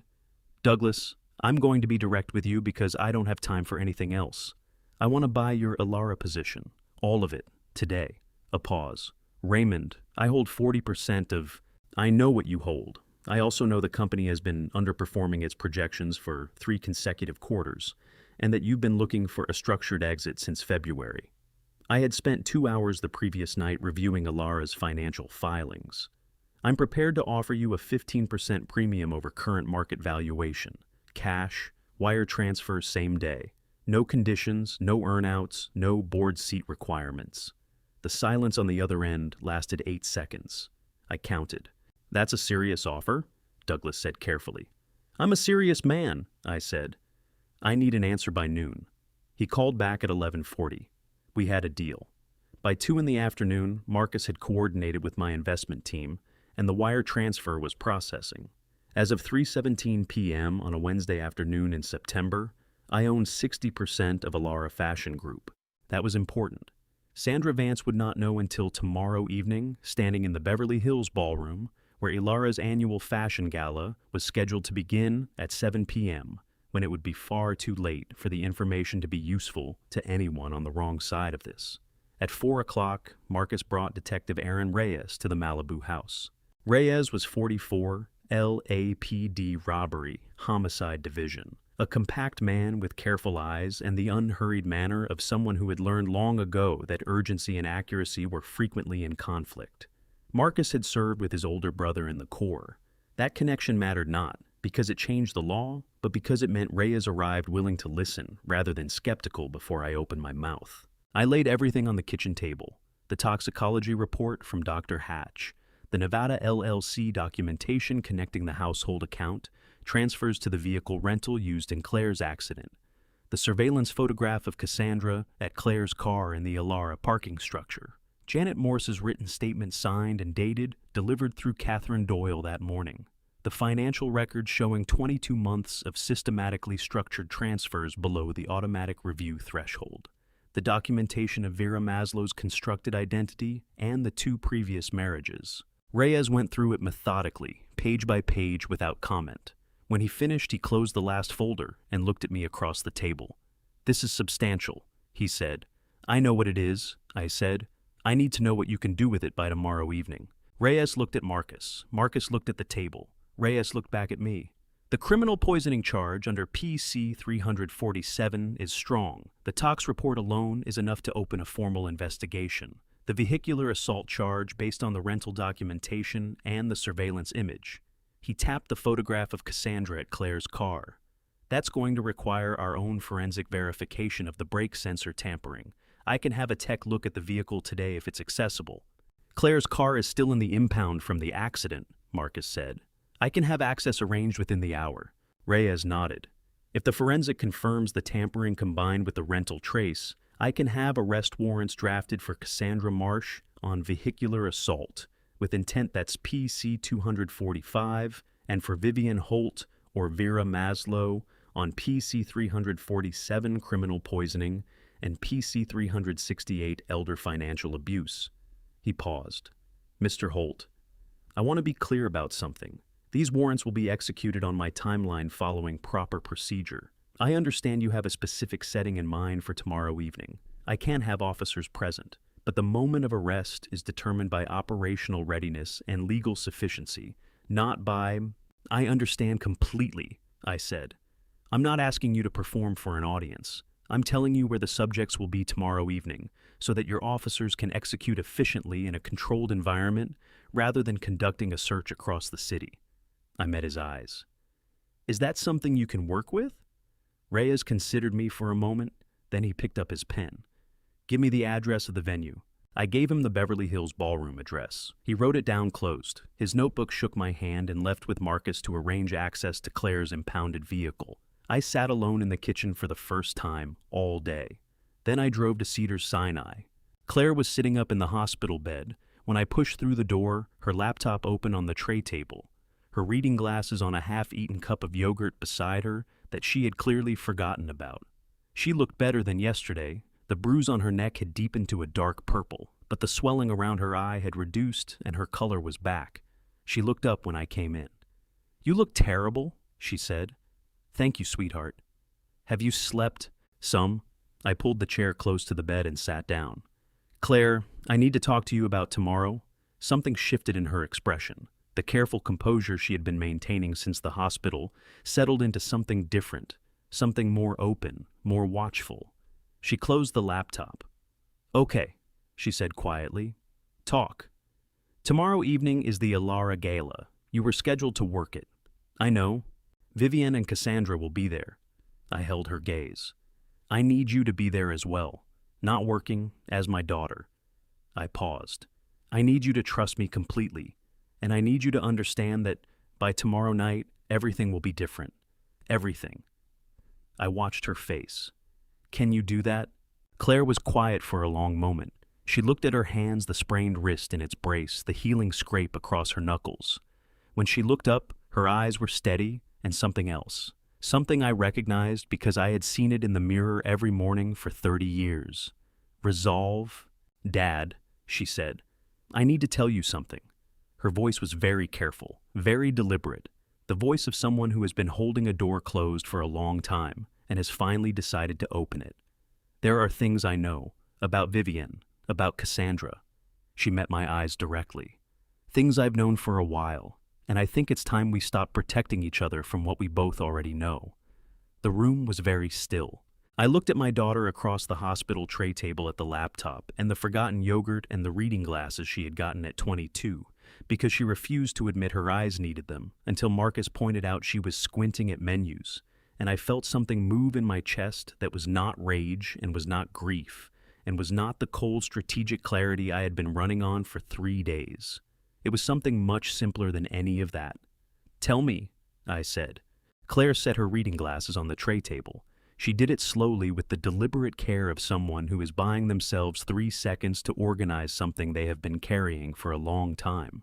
Then she folded her hands in her lap, the sprained wrist resting carefully on top, and she looked at me with Diana's eyes, and she began. "It started in November," she said. 7 months ago, I was at the apartment going through some files on my laptop, design references, mostly stuff I'd pulled from the Ilara archive. I had logged into your household cloud account to pull a document you'd forwarded me about the Pacific Crown restructuring. You'd asked me to review a section for you, remember, the logistics appendix. I remembered. I had asked her because she had her mother's eye for structural inconsistencies in documents. While I was in the account, I saw an email thread. It wasn't addressed to me. I don't think I was supposed to see it. She paused. It was between Derek Sloan and an address I didn't recognize, a private Gmail account. The subject line was a State Document Revision Draft 4. Her jaw tightened slightly. I read it. I know I shouldn't have, but I read it. And what I read, she stopped, reset. "Dad, Draft 4 of your will, remove my name entirely. Every asset, every account, the Pacific Crown Holdings, the Malibu house, all of it redirected to Vivian and to a trust structured in Cassandra's name." The hospital room was very quiet. Somewhere down the hall, a cart rolled past. The machines beside Claire's bed continued their steady rhythm. "Why didn't you tell me?" My voice came out very level. I was grateful for that. Claire looked at her hands. "Because I didn't have proof that you hadn't asked for it." She looked up. "That was the thing, Dad. I saw a draft will that cut me out completely, but I had no way of knowing whether you had requested it. Whether you and Vivian had decided together." She stopped. "You were happy, or you seemed happy. You'd stopped doing some of the things you used to do, reviewing documents late at night, the Saturday morning calls with Marcus. And I told myself, maybe you were just relaxing. Finally, after everything with Mom. Her chin moved. I didn't want to be the daughter who accused her father's wife of fraud because she was worried about her inheritance. I didn't want to be that person. Claire, let me finish. She said it gently but firmly, the way she said most things. I started paying attention after that, carefully. I started keeping notes, dates, observations, things that didn't add up. In January, I noticed you were slower on the phone. Your responses took a half beat longer than they used to. You repeated a detail in conversation twice in 1 week, something you had never done before in my entire life. She met my eyes directly. I Googled the symptom profile. What I found kept coming back to one category: prolonged low-level sedation. She took a breath. I thought about the wine. I had watched Vivian pour it for you every evening for over a year. Always the same ritual. Always the same bottle opened by her handed directly to you. Another breath. In February, I called Marcus. I went very still. I didn't tell him what I suspected, she said quickly. Not directly. I called him on a Saturday morning, the way I used to when I needed to talk through something without worrying you. I told him I was concerned about your energy levels and asked if he had noticed anything. He said yes. He said he'd been watching it for a few weeks himself. She paused. I told him that if he ever got access to a blood draw result, he should look specifically at benzodiazepine metabolites. I told him I had a hunch. I didn't explain the hunch. She looked at me. That was me, Dad. That was my call to Marcus in February that put the idea in his head. He thought it was his own instinct. It wasn't. It started with me. The room held that information for a moment. My daughter had been watching her stepmother poison me for 7 months. She had been 22 years old when she first opened that email thread alone in her apartment in Santa Monica, and she had looked at a document that cut her out of everything her parents had built, and her first thought had not been about the money. Her first thought had been about whether I had made that choice freely. She had protected me from knowing she was afraid for me because she didn't want me to carry her fear on top of everything else I was carrying. She had gotten that from Diana. Every last piece of it. The Alara situation, I said. My voice was not entirely steady now, and I was no longer trying to make it so. Cassandra. Claire nodded.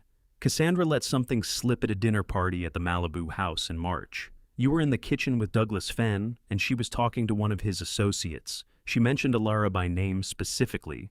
She said that Vivian's stepdaughter was doing an internship there. She said stepdaughter like it tasted bad in her mouth. Claire's expression was flat and precise. She didn't know I was standing 3 feet behind her. I had just come in from the garden. A pause. I understood then that she knew exactly where I worked, and I understood that she had known for some time, and had chosen not to mention it to you. That told me everything I needed to know about what she was planning to use that information for. You could have told me then. I know. She met my eyes. I wanted more. I wanted something concrete enough that you couldn't explain it away. Something you couldn't rationalize as a misunderstanding. Her voice was very quiet now. You loved her dad. Or you thought you did. And I knew that if I came to you with a feeling and a suspicious comment at a dinner party, you would try to find the innocent explanation. Because that's what you do. That's what you've always done with people you trust. She was right. She knew me the way only Claire knew me. So I kept building, she said. I documented everything. I photographed the email thread on my laptop screen. I started keeping a written record dates observations, specific incidents in a notebook. I kept in my locker at Alara, not at the apartment, because I didn't know if someone had access to the apartment. She tilted her head slightly. My laptop went missing 3 weeks ago, from my apartment. I know, I said. The notebook wasn't in the apartment, she said. Cassandra took the laptop and found nothing useful on it. Something moved through her eyes. Not satisfaction exactly, but the particular expression of someone who had anticipated a move and prepared for it. Everything I have is in the locker, untouched. I looked at my daughter, 23 years old, bruised and braced, and sitting in a hospital bed, calmly describing 7 months of parallel intelligence work that she had conducted alone in silence to protect me from a danger she had identified before I had any idea it existed. Claire, I said. I reached out and took her right hand carefully. Tomorrow night at the gala, I need you to bring the notebook. She reached under the pillow beside her. She put the notebook on the tray table between us. "I had Marcus bring it from the locker this afternoon," she said, "while you were meeting with the detective." I stared at the notebook. Then I looked at my daughter. "You knew about the detective," I said. "Marcus tells me things," she said simply. "He always has." The smallest smile crossed her face, the first real smile I had seen from her since before her birthday. "Dad, we've been running the same operation from different ends for 7 months. I think it's time we compared notes." I looked at her for a long moment. Then I laughed. It came out rough and real and slightly broken at the edges. The laugh of a man who has been operating on cold fury and no sleep for 3 days and has just discovered that the person he thought he was protecting had been protecting him right back. "Your mother," I said, "would be absolutely insufferable about this." Claire's smile widened. "She really would," she said softly. I was home by 10:30. Vivienne was still awake. She was in the living room when I came through the side door, sitting on the cream sofa with a book open in her lap and a cup of herbal tea on the side table, the picture of a woman spending a quiet evening at home. She looked up when I came in, and her expression arranged itself into something warm and slightly concerned, the expression she had been performing for 2 years with considerable skill. "You're late," she said. "Is everything all right?" "Fine," I said. I had some calls to catch up on. I set my jacket over the arm of the chair across from her. "How was your evening?" "Quiet," she smiled. "I missed you at dinner." I looked at her for a moment. The cream silk robe, the herbal tea. The book opened to a page I was certain she had not been reading. The performance was flawless. It had always been flawless. The difference was that I was watching it now from the other side of the glass, the way I had watched her through the frosted panels at Alara, and what I saw was not a woman, but a construction intricate patient and completely hollow at the center. "I'm going to bed," I said. "The gala is tomorrow evening. I have an early call." "Of course." She rose from the sofa, crossed the room, and pressed her hand briefly against my arm, the habitual gesture warm and practiced. "Sleep well." I went upstairs. I did not sleep until 2. When I did, I slept without dreaming the deep blank sleep of a man whose mind has finished its work and is simply waiting for morning. At 6 a.m., the alarm pulled me out of it. I stood in the bathroom for a long moment, looking at myself in the mirror, 70 years old. Gray at the temples, lines around the eyes, the particular weathered quality of a face that has spent significant time outdoors and under pressure. I had looked at this face every morning for decades, and mostly paid it little attention the way you pay little attention to the furniture in a room you know well. This morning, I looked at it differently. I thought about the last 8 months. The mornings I had noticed the tremor in my hands and told myself it was age. The evenings I had felt the slow, comfortable heaviness settle into my thinking after the wine, and told myself it was contentment. The meetings where I had nodded at things I should have questioned and told myself I was mellowing, finally, after a lifetime of being too precise about everything, all of it manufactured, all of it designed, and yet looking at the face in the mirror, I was still here. The plan had not worked. The will had not been signed. Claire's name was still on every document that mattered, and by this time tomorrow, the architecture that Vera Maslow and her daughter had spent 22 months constructing around my life would be rubble. I showered, shaved, and went to the closet. The Hugo Boss suits hung in a row on the right side. I had 3 of them, charcoal navy black, all hand-tailored, all impeccable, all purchased for the kind of occasions that required a man to look like what he was without any ambiguity. I had worn them to board meetings and contract signings, and once to a Senate subcommittee hearing on maritime shipping regulations, where I had testified for 2 hours without notes.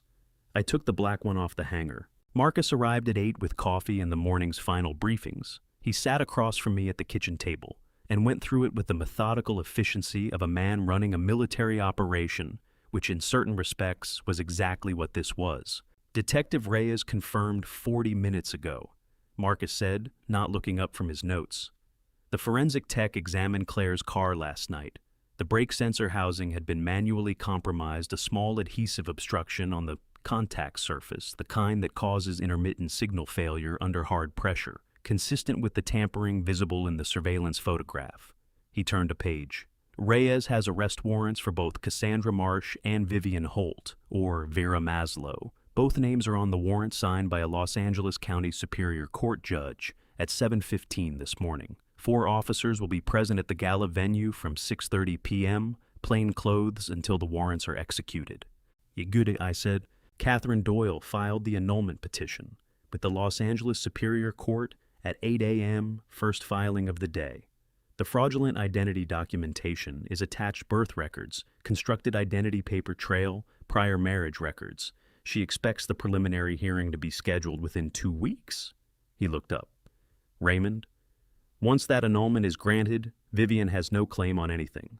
The community property framework doesn't apply to a marriage entered under a fraudulent identity. Everything stays exactly where it was." I nodded. I was looking at my coffee cup. "There's one more item," Marcus said. His voice changed slightly. "Janet Morse called Catherine Doyle last night. She has retained her own attorney, a woman named Barbara Chu in Westwood. Ms. Chu has already been in contact with the DA's office about Janet's cooperation agreement. It's moving forward." He paused. "Janet also asked me to give you something." He reached into the folder and slid an envelope across the table. It was sealed. My name was written on the front in Janet's precise handwriting, the same handwriting I had seen on 12 years of memos and calendar reminders and notes left on my desk with the morning mail. I looked at it for a moment. Then I put it in the inside pocket of my jacket against my chest, unopened. I would read it later. Not now. Now was not for that. "The Alara team," I said. "Sandra Vance received a formal notification this morning from James Whitfield's office, your corporate attorney, informing her that as of yesterday afternoon, a controlling interest in Alara Fashion Group has been acquired by Holt Capital Holdings. She has been advised that a transition meeting will be scheduled for next week, and that all existing employment contracts remain in effect pending review." Marcus's expression was carefully neutral. "She called the office 4 times between 7 and 8 this morning. I did not return the calls." "She'll be at the gala tonight," I said. "She will," Marcus said. "Front of house as usual. She'll learn the full picture when everyone else does." I stood up from the table. I carried my coffee to the window that faced the ocean. The morning was clear, genuinely clear.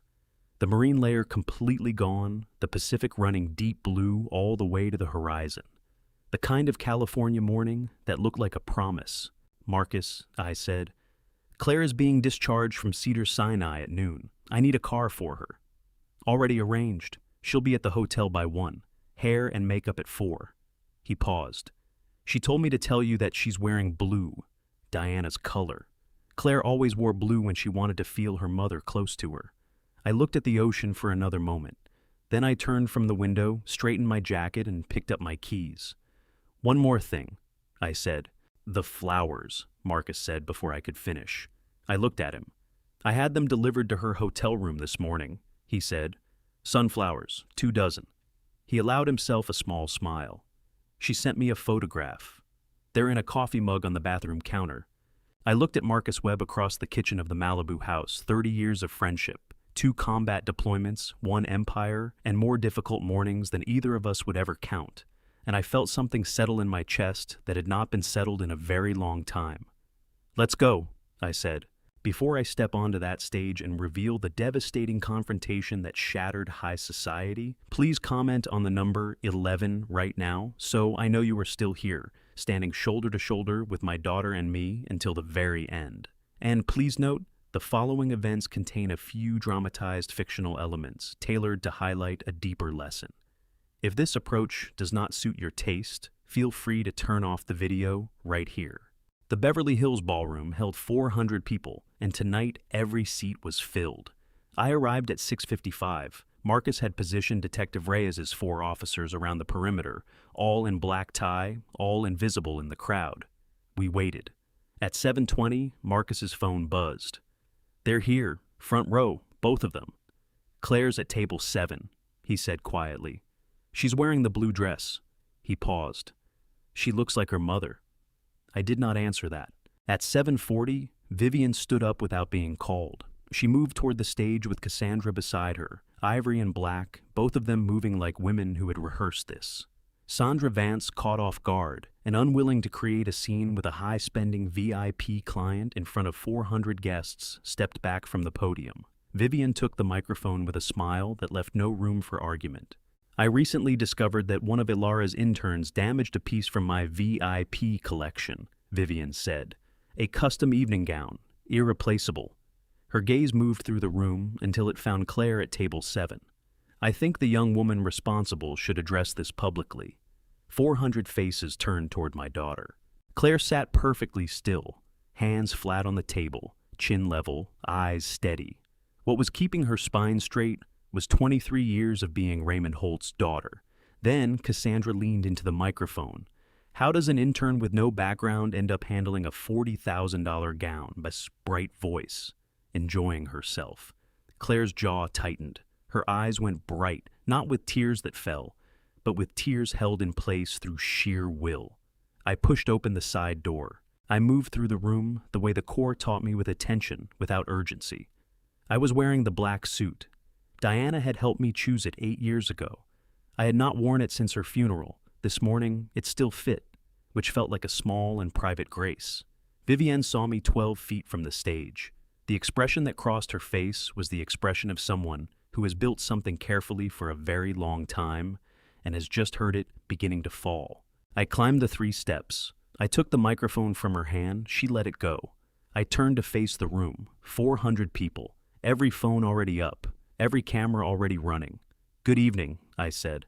"My name is Raymond Holt. I'm Claire Holt's father." 400 people.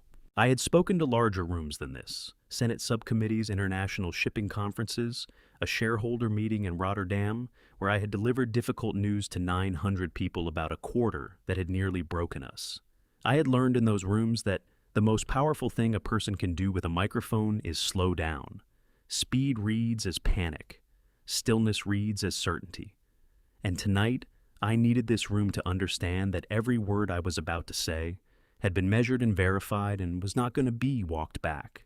I let the silence sit for 3 full seconds. "The woman who just addressed you," I said, "introduced herself as a loyal client and supporter of this company. That's accurate as far as it goes. What she did not mention is that her legal name is not Vivienne Holt. Her birth name is Vera Maslow. She was born in Fresno in 1972. The background she has presented in this city for the past 20 years, the San Francisco family, the private education. The Marsh family name is a constructed identity. It does not exist." I paused. "I have the documentation. My attorneys filed it with the Los Angeles Superior Court this morning." The room made a sound. Not applause, not gasps, something more collective than either the sound of 400 people absorbing information that was rearranging their understanding of something they thought they knew. Vivienne had not moved. She was standing 6 feet to my left, and I did not look at her, because looking at her was not the point. The room was the point. The record was the point. "This is also her 3rd marriage undertaken under this identity," I continued. "The previous 2 ended with significant financial losses to the other parties. In each case, the pattern was the same assets were moved out of joint accounts in structured amounts designed to avoid automatic review thresholds over a period of months before the relationship concluded." I looked out at the room. In my case, the amount transferred over a period of 22 months was $840,000. The destination was a Nevada LLC with no public beneficial ownership records. The California Attorney General's office will have the full documentation by tomorrow morning. Cassandra moved, a small sharp movement to her right, toward the stage steps, the instinctive movement of someone calculating an exit. Marcus was already there. He stepped into the bottom of the stage stairs without touching her, simply positioned himself in the space she needed, and Cassandra stopped. "The gown," I said, "the $40,000 evening gown that my daughter was accused of damaging." I reached into my jacket pocket and removed a photograph, a printed still from the Elara venue security footage that Marcus had obtained that afternoon, and printed at the hotel business center. I held it up so the front rows could see it. "This is security camera footage from the Elara storage area, taken approximately 20 minutes before this evening's event began. The woman in this image is Cassandra Marsh." I let the room look at the photograph. She is cutting the seam of the gown herself, with a small blade. In a storage area, she accessed using a VIP pass arranged by her mother. I set the photograph on the podium. My daughter did not touch that gown. My daughter has never touched that gown. The damage was created by the same person who accused her of creating it. Someone in the middle of the room said something I couldn't hear. 2 people near the back stood up to see the photograph better. Every phone in the room was up now, the red recording lights blinking like a constellation across the dark. Sandra Vance was standing at the side of the stage with both hands pressed flat against her thighs, and her face the specific color of someone who was realized with complete clarity that a situation they believed they had managed has in fact managed them. "Ms. Park," I said. I turned slightly toward her. "Sandra Vance has been the director of Alara Fashion Group for 11 years. She's very good at her job. She is also the recipient of approximately $60,000 in payments made through a consulting LLC registered in her name, sourced from the same Nevada shell company that received the transfers from my household accounts." I watched her face. Those payments correspond in timing to the period during which my daughter, who was meeting or exceeding every performance benchmark on her intern evaluation reports, was receiving the lowest possible scores on her departmental assessments and being assigned to work conditions structured to maximize the probability of a termination event. I let that sit. Ms. Park knew who Claire was, she knew who I was, and she made a business decision. Sandra Vance's mouth opened. Nothing came out. "I want to be precise about something," I said, turning back to the room. "What happened to my daughter in this company over the past 3 months was not random. It was not a personality conflict. It was a coordinated effort involving multiple people to isolate and remove a young woman from a workplace she had earned through her own ability in order to limit her independence and her visibility and to make her more vulnerable to a broader scheme that I have spent the past week documenting in full." I paused. "As of 3:17 yesterday afternoon, I own 60% of Alara Fashion Group. That acquisition is filed and recorded. Ms. Park has been notified. The board will meet next week." The room erupted. Not in the clean way rooms erupt in films all at once like a wave. It erupted the way real rooms erupt in overlapping fragments, voices scraping chairs, the sound of a champagne glass going over somewhere to the left. 3 people standing at once near the runway, a photographer from one of the fashion magazines moving toward the stage with his camera already up. I waited for it to settle slightly. Then I spoke once more. "Claire." I turned and looked at my daughter at table 7. "Would you come up here, please?" She stood. The blue dress caught the light. She walked toward the stage through 400 people, and the room went quieter. With each step she took the noise contracting around her the way noise does when a room decides that what it is watching matters. She climbed the 3 steps. She stood beside me. I put my arm around her shoulders carefully, mindful of the bruised ribs, the healing collarbone, and I felt her exhale against my side. A long, slow exhale, the sound of someone setting down something very heavy after carrying it for a very long time. I leaned toward the microphone once more. "This young woman graduated from UCLA with honors. She published a design research paper at 22 that 3 industry publications cited in their annual reviews. She applied for this internship without using my name, was accepted on her own merit, and has worked here for 8 months without telling a single colleague who her father was." I looked at the room. She was humiliated in this building. She was accused falsely on this stage tonight. She was in a hospital bed 4 days ago because of choices made by people in this room. My voice stayed level. I needed it to stay level. She is also the sole heir to Pacific Crown Shipping, and as of yesterday, the future majority beneficiary of Holt Capital Holdings, which now includes a controlling interest in this company. I paused. I want everyone in this room to understand that clearly, not because it should matter, but because the people who tried to use her invisibility against her should understand exactly what they were standing next to. Vivian finally spoke. Her voice came out wrong, thinner than usual, the projection gone, the instrument failing her for the first time. "Raymond, please, if you would just let me..." "Vera," I said, one word, her real name, said quietly without heat in front of 400 people and every camera in the room. She stopped. Detective Reyes appeared at the base of the stage stairs. He had a badge in one hand and a folded document in the other, and behind him were 2 of his officers moving with the unhurried certainty of people who know exactly what they are doing and have no interest in drama. "Ms. Maslow," Reyes said. "Ms. Marsh, I have warrants for your arrest. I'm going to ask you both to come with me." Cassandra moved first. She came down the stage steps, fast eyes already scanning the room for an exit. The side corridor to the left, the same entrance I had used.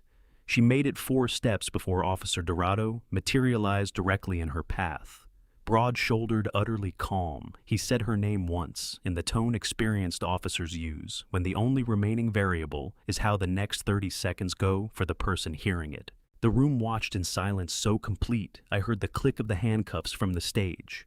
Vivienne did not move. She stood exactly where she had been standing when I said her real name, 6 feet to my left. Ivory gown catching the gold light hands at her sides. She was looking at me.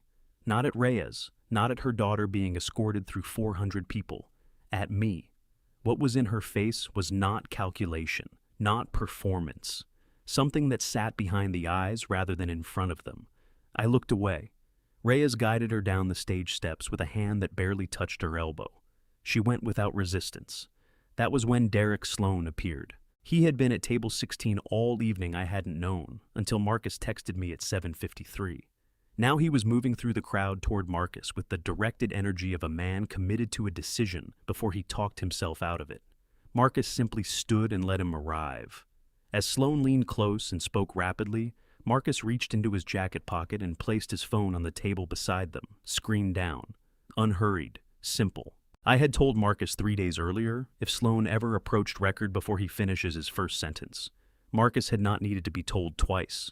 Sloan spoke for 4 minutes. Marcus listened, then Marcus picked up the phone, thanked him quietly, and Sloan walked away with the relieved expression of a man who believes he has secured his own safety. Marcus looked up at me from the ballroom floor and gave me a single nod. Derek Sloan had just handed us a signed confession. His attorney would explain in the morning that cooperation agreements go through the DA's office, not through private conversations at fashion galas. The recording was legally obtained in a public space. He had provided everything voluntarily. Claire was still beside me. She had watched all of it. "That was Derek Sloan," she said quietly. "Yes.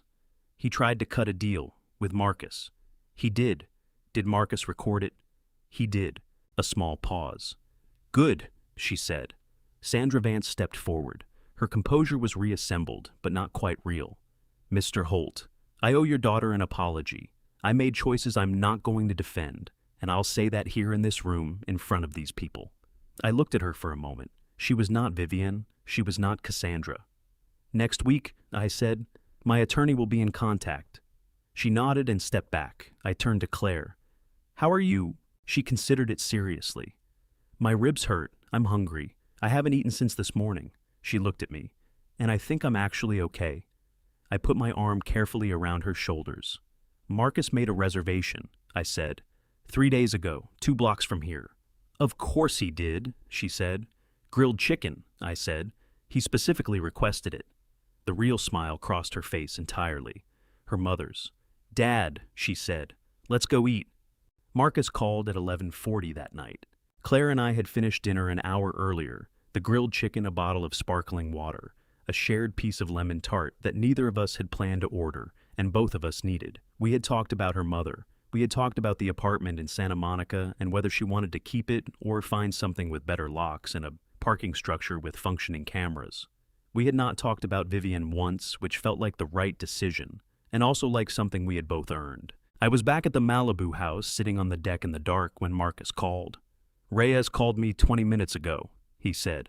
"Vivienne asked to speak, not to her attorney. She doesn't want her attorney present." A pause. "She asked for you." I looked at the ocean, black and flat as the lights of a cargo ship moving slowly along the horizon. I had spent 30 years watching ships move along that horizon. I had built an empire on their movement. "I'm not going to speak with her," I said.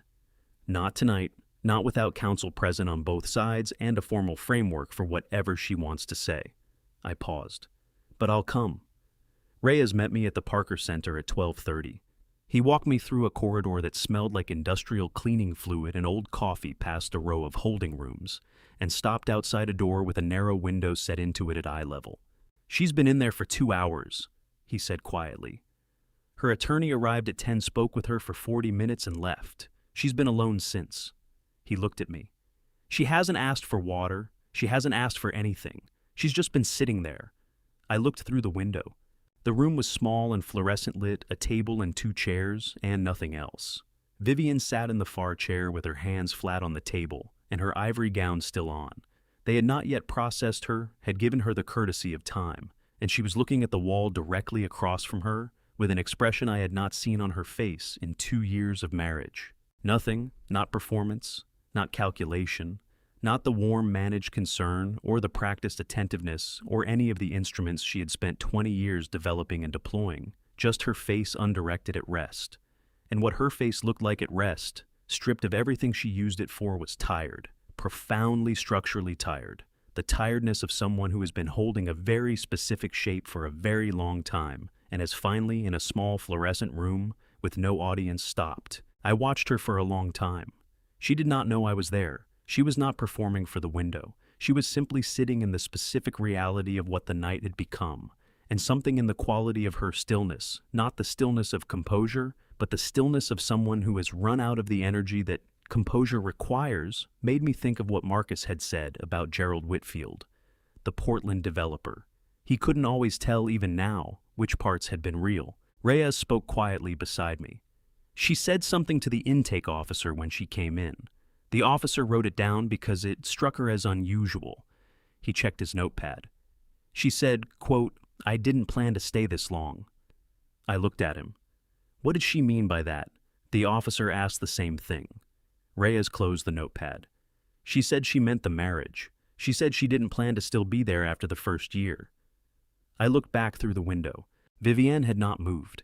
Her hands were still flat on the table. The ivory gown caught the fluorescent light in a way that made it look slightly gray, the color of something that had been bright a long time ago. I thought about the first year, the year before the wine, the conversations at dinner about things that had nothing to do with money, her opinions about architecture, her memory of a road trip along Highway 1 she had taken alone at 32, the way she had listened with what had seemed like genuine absorption when I talked about Diana. I had thought in that year that I had found someone who understood the specific texture of surviving loss, that we had that in common. Maybe we had. Maybe that part at least had been real. Maybe it didn't matter. I didn't plan to stay this long. I stepped back from the window. "Thank you, Aaron," I said. Reyes nodded. He understood, as people in his profession learn to understand the difference between information that closes something and information that simply changes its shape.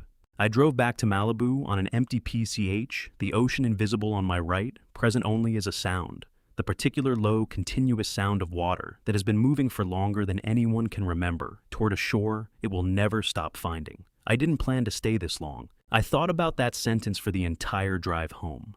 I thought about what it meant for a person to arrive somewhere, with an exit already planned, and then find, without wanting to, a reason to stay, and whether that reason made the arrival any less deliberate, or the damage any less real, or the choice to continue any less a choice. I did not arrive at a conclusion. Some things don't resolve into conclusions. They just become part of what you carry, and you learn to carry them without letting them change your direction. I parked in the garage and sat in the car for a moment in the dark. Then I went inside. 3 weeks passed the way the weeks after. Large events always pass faster than you expect, and slower than you want, each day carrying more administrative weight than drama, which is its own kind of exhausting. Catherine Doyle filed the annulment petition on a Thursday.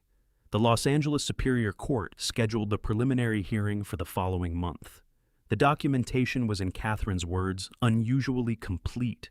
The Vera Maslow birth records, the constructed identity paper trail, the prior marriage records from Portland and Scottsdale, the Nevada LLC financials. She did not anticipate significant opposition. There was very little Vivienne's attorney could argue when the foundational fact of the case was that the person named in the marriage certificate did not legally exist. "The marriage will be treated as void ab initio," Catherine told me at our meeting in her Beverly Hills office. She had the particular calm of a woman who has spent 30 years in family law and has stopped being surprised by what people do to each other. Void from the beginning. Community property provisions do not apply. Everything you owned before and during this marriage remains in your name. I signed the forms she placed in front of me and did not feel the things I might have expected to feel.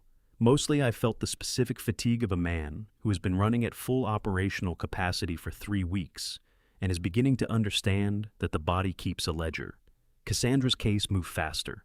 The vehicular assault charge, California Penal Code 245, assault with a deadly weapon, the vehicle as the weapon carried, potential sentencing of 2 to 4 years in state prison. The additional charge of criminal conspiracy based on the Nevada LLC documentation connecting her financial activities to the planned removal of Claire from the estate added further exposure. Her attorney negotiated. The DA's office was not in a generous mood. Derek Sloan's recorded statement, the 4 minutes of self-incrimination Marcus had captured at the gala, had been delivered to the DA the morning after, and had, in Catherine's assessment, significantly reduced whatever leverage Cassandra's defense might otherwise have had. Cassandra took a plea: 2 years California state custody, mandatory restitution, permanent restraining order prohibiting contact with Claire or Raymond. I was not in the courtroom when she entered the plea. I did not need to be. Vivienne's situation was more complicated, as Vivienne's situations had always been. The criminal poisoning charge was serious. California PC 347, administering a harmful substance, carried up to 5 years in state prison. Her attorney argued diminished culpability, presented the psychiatric evaluation, pointed to the absence of a direct intent to cause permanent harm. The DA pointed to 8 months of documented administration and the existence of a drafted will that directly benefited from Raymond's diminished cognitive capacity. They settled on 18 months suspended to 24 months of supervised probation, mandatory counseling, full restitution of the $840,000 transferred from the household accounts. Marcus read me the terms over the phone. I listened. I said thank you. I hung up and sat for a moment at the kitchen table in the Malibu house in the chair where I had sat 3 weeks ago, while Marcus laid out 3 legal pads covered in the beginning of everything. The kitchen was very quiet. Outside, the October light was doing what October light does on the California coast, going gold and sideways, the kind of light that makes everything look simultaneously beautiful and slightly past its moment, the way autumn always does. I thought about Vera Maslow, born in Fresno in 1972, sitting in a supervised probation meeting somewhere in Los Angeles County, answering questions from a counselor about choices she had made across 20 years and 3 lives. I thought about whether any part of what she had told me in 2 years of marriage had been true, and I arrived, as I always arrived at that question, at the same place, that it didn't resolve that some things don't, and that resolution was perhaps not what that question was actually asking for. What it was asking for, I thought, was simply to be acknowledged, to be looked at directly and not explained away. I looked at it. Then I got up, poured myself a cup of coffee, and went out to the deck to watch the ocean. Claire went back to Alara on a Monday morning in October, not as an intern. I had offered her a formal role director of creative development, reporting directly to the transitional board. She had looked at me across the dinner table in Malibu when I made the offer and said, with the particular precision she reserved for things she had already thought through completely, that she would take the position on one condition. "I earn it," she said, "same as before. No adjustments, no exceptions. You're the owner, I'm the employee. Those are separate things." "They are," I agreed. "Good." She picked up her fork. "Then yes." She was in her office by 8:15 on her first day.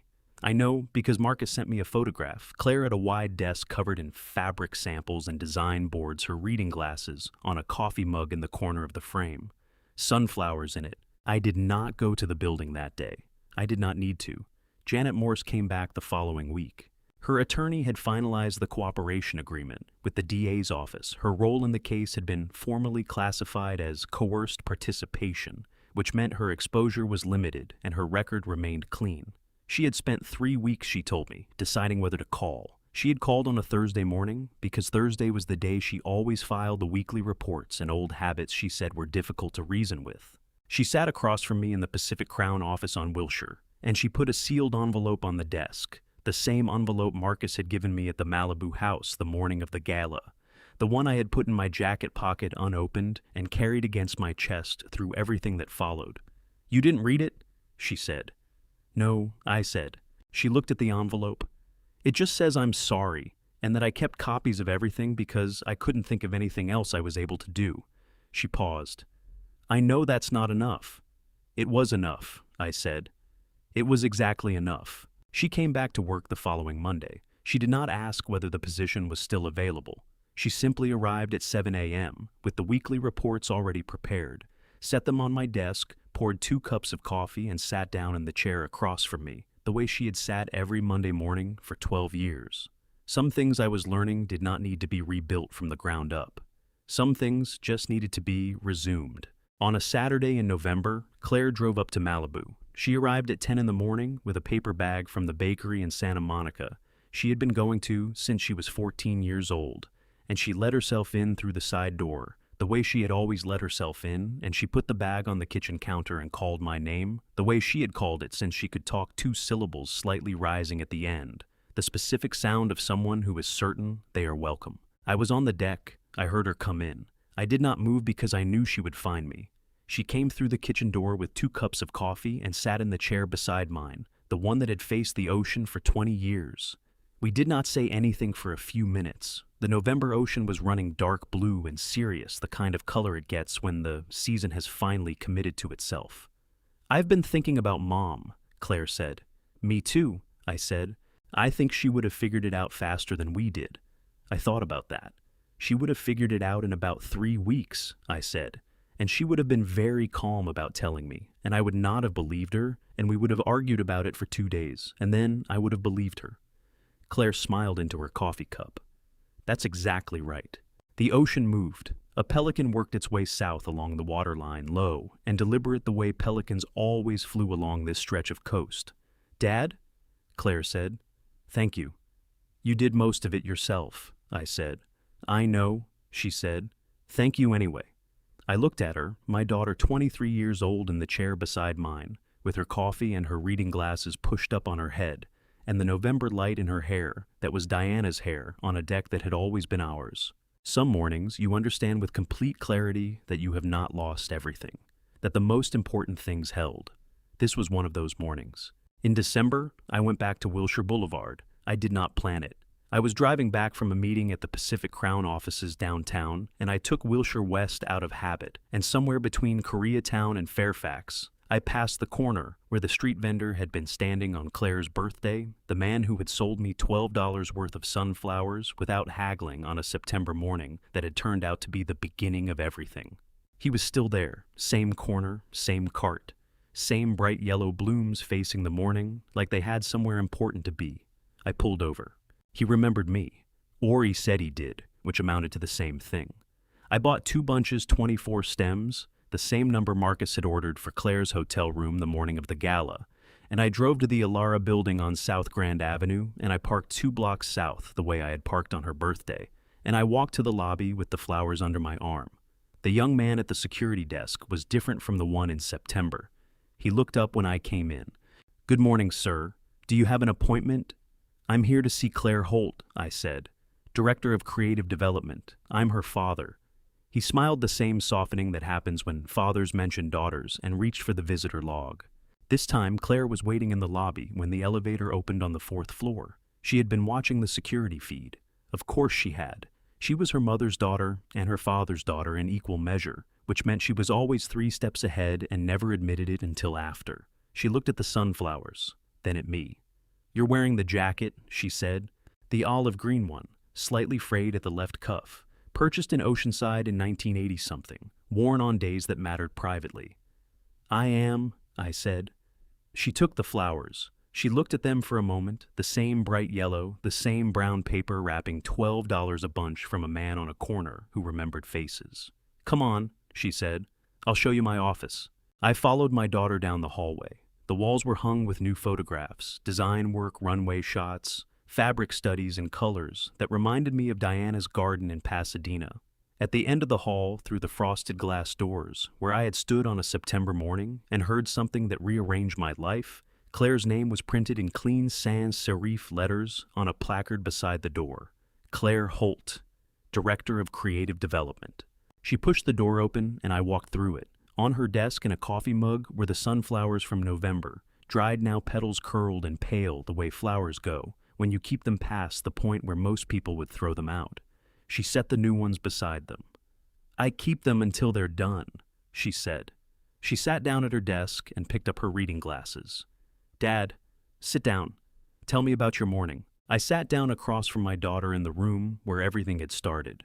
Outside, the December light moved across the glass face of the building, the way California light always moves, generous and indifferent and completely beautiful, falling on everything equally, the way good things sometimes do when you have finally stopped trying to deserve them. I told her about my morning. This family story taught me something I wish I had learned sooner. I spent 2 years trusting the performance instead of watching the pattern. I told myself that trusting people was a virtue. And it is, but trust without discernment is not virtue. It is just vulnerability dressed up in a good suit. If you take one thing from this family story, let it be this. The people closest to you are not automatically the people safest to you. Watch what they protect. Watch what they hide. Watch what happens to the ones they claim to love when no one important is looking. I am not a perfect man. I have made every mistake a father can make, except the final one. I did not stop fighting for my daughter. God gave me enough time to get it right. I am grateful for that. Not everyone gets that time. This kind of family betrayal does not announce itself. It arrives quietly in small gestures, in glasses of wine, poured with careful hands, in documents drafted in offices you never visit. Family betrayal is patient. It counts on your love to make you slow. Do not be as slow as I was. If this family story moved, you leave a comment below. I read every single one. Share it with someone who needs to hear it and subscribe so you never miss what comes next. Thank you for staying until the end. The stories ahead contain fictional elements crafted for reflection and perspective. If that is not what you are here for, no hard feelings, step away and find what serves you better. But if you stayed this far, I think you already know why you are here.